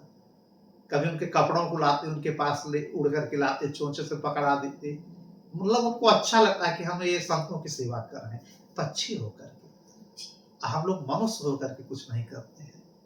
अब आएंगे ढेर सारा कि मैंने वहां दान कर दिया है, मैंने वहां दान कर दिया है। कुछ लोग ऐसे अपनी प्रशंसा करते रहते हैं कि भैया पांडे जी, मैंने वहां बहुत बड़ा दान किया है, मैंने वहां दान किया है। अब बड़ी बुद्धिमानी करेंगे तो कुछ लोग ये भी बताएंगे कि लेकिन मैं खुलासा नहीं करता हूं मैं कितना दिया हूं। कुछ लखनऊ के हैं हमारे मित्र, कहते हैं बहुत ढेर सारा मैंने भंडार में दे दिया, कितना ये मत पूछिए, लाखों करोड़ों। अरे यार, सब बेकार है भैया। भगवान के प्रति निष्ठा रखिए, पैसे की जरूरत नहीं। पैसा अगर दे रहे हैं अच्छी बात है, भंडारा कराइए, पैसा दीजिए, लेकिन हमें मालूम है कि आप लोग दे नहीं रहे हैं, केवल दिखा रहे हैं। देखियो, अपना पूरा शरीर दान दे दिया पक्षी होकर के हंसों ने, कि भगवान के भक्तों के काम आ रहा है, ये संत वेश में आए हैं, इनके प्रति हमारी निष्ठा है, ये शरीर रहे चाहे जाए। अब यह बात जब भगवान देख रहे हैं, उनसे रही नहीं गई, वह धरती पे प्रकट हो जाते हैं एक वैद्य के रूप में, कि हमें हंसों को बचाना है। और राज में डमरू लेके फैला देते हैं, खूब हल्ला मारते हैं कि मैं बहुत बड़ा वैद्य हूं, कुष्ठ रोग राजा को मैं ठीक कर सकता हूँ, मुझे खबर मिली है कि उनका रोग बहुत बड़ा हो गया है। सैनिक लोग लेके जाते हैं राजा के पास, और उधर वैद्य लोग उन हंसों को काटने की तैयारी पे सब लगे रहते हैं। पहला ऐलान करते हैं कि जो हंस आप लोग पकड़ के आए हैं उनको मुक्त कर दीजिए, मैं आपका जो कुष्ठ रोग है अभी ठीक कर देता हूँ। राजा ने कहा, वैद्य जी, हजारों वैद्य आए और चले गए, इतना इलाज मैं कराया कि मैं ठीक नहीं हुआ, और आज हंस पकड़े गए हैं, उन्हीं को मार करके लेप बनेगा, औषधि बनेगा, मैं ठीक, हमको जटने के लिए आ पाए हैं, मैं एक भी हंस नहीं छोड़ूंगा। तो भगवान ने कहा वैद्य के रूप में, कैसे आपको विश्वास होगा कि मैं आपको ठीक कर दूंगा, कैसे हंसों को आप मुक्त करेंगे? उन्होंने कहा कि हंस अभी एक भी मारे नहीं गए हैं। तो वैद्य जी ने कहा भगवान ने कि सारे लोगों को मेरे सामने लाइए, मैं आपको पहले ठीक कर दूं तब तो छोड़ दोगे ना? तो उन्होंने कहा हाँ, ये बात सही है, मेरा आप इलाज करिए, चाहे 6 महीने लगे चाहे 1 साल, आप मेरे राजमहल में रह करके वैद्य जी मेरा पूरा इलाज, पूरे शरीर का कोढ़ सही करिए कुष्ठ रोग को, उसके बाद मैं हंसों को छोड़ूंगा और नहीं हंसों को मार डालूंगा। उन्होंने कहा इसकी जरूरत नहीं पड़ेगी। अपने झोले में से सिलबट्टा निकालते हैं और औषधि, और कुछ लोगों को बुलाते हैं कि इसको पीस करके लाओ, सब नौटंकी करना था, और पीस करके लाते हैं और बस हाथ पे रखते हैं, भगवान तो भगवान, और राजा के शरीर से लेकर के पूरा एक जगह स्पर्श करते हैं, उसके लगाते ही राजा जवान हो गया, नवयुवक जैसा हो गया, कहीं कोढ़ नहीं। राजा को बड़ा आश्चर्य हुआ कि मैं केवल कोढ़ की बात कर रहा हूँ, मैं बूढ़ा हो गया हूँ, ये वैद्य कैसा है? वो औषधि नहीं काम कर रहा है, इनका कर कमल, हाथ जिसके ऊपर भगवान का पड़ जाए, स्पर्श कर लिए, जहां पूरा शरीर उसका कोमल हो गया, राजकुमार जैसे चमकने लगा। वैद्य जी की जय, वैद्य जी की जय होने लगा। ये भी प्रणाम करने लगा कि वैद्य जी आप कौन हैं? मैं तो बूढ़ा भी नहीं रह गया, मैं जवान हो गया। कहना आप प्रसन्न हैं, खुश हैं? तो राजा जी ने कहा ठीक है, हम पहले हंसों को छोड़ दीजिए। अब हंस मन ही मन इनको प्रणाम कर रहे हैं भगवान को कि भगवान वैद्य के रूप में आप ही आए हैं। और उधर जो शिकारी आए हुए थे इनको लेकर के, यह माया देख करके समझ गए कि इन हंसों को बचाने के लिए भगवान ने किसी अपने दूत को भेजा है या भगवान स्वतः आए हैं। उन लोगों ने यह शिकारी का काम छोड़ दिया और उन हंसों के शिष्य बन गए, जाकर के मानसरोवर में उन हंसों को साथ खेलते और असली ब्राह्मण बन गए, असली संत बन गए, और वहीं पे तप करने लगे, पूजा करने लगे, स्नान करते नदी में, स्नान करने के बाद सूर्य को जल चढ़ाना, माने शिकारी लोग। अब भगवान इधर चले गए, राजा भी अपने राज्य में कह देता है भैया एक भी हिंसा अब नहीं होगी, क्योंकि भगवान वैद्य बन करके कहते हैं कि राजा हिंसा करके अपने शरीर को अगर जिला भी लोगे तो कोई मतलब नहीं हुआ है, आगे चल के नरक में जाओगे। मैं कौन हूं यह मत पूछो, बस यही कह रहा हूं कि आज के बाद अपने राज्य में हिंसा मत कराओ, और न हिंसा देखो न हिंसा सहो, बस भगवान की पूजा पाठ कराओ। यह भगवान स्वतः कह के गए।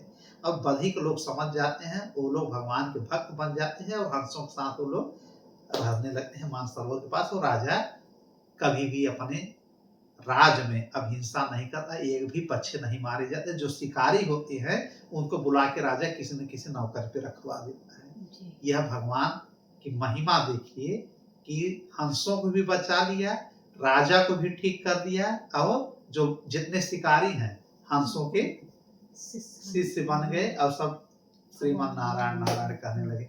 भगवान की जो है लीला बहुत अपरंपार है। और बस आज का इतना ही करें जाए, ठीक है, फिर अगली कथा फिर बात। ठीक, श्रीमान नारायण। राधे राधे।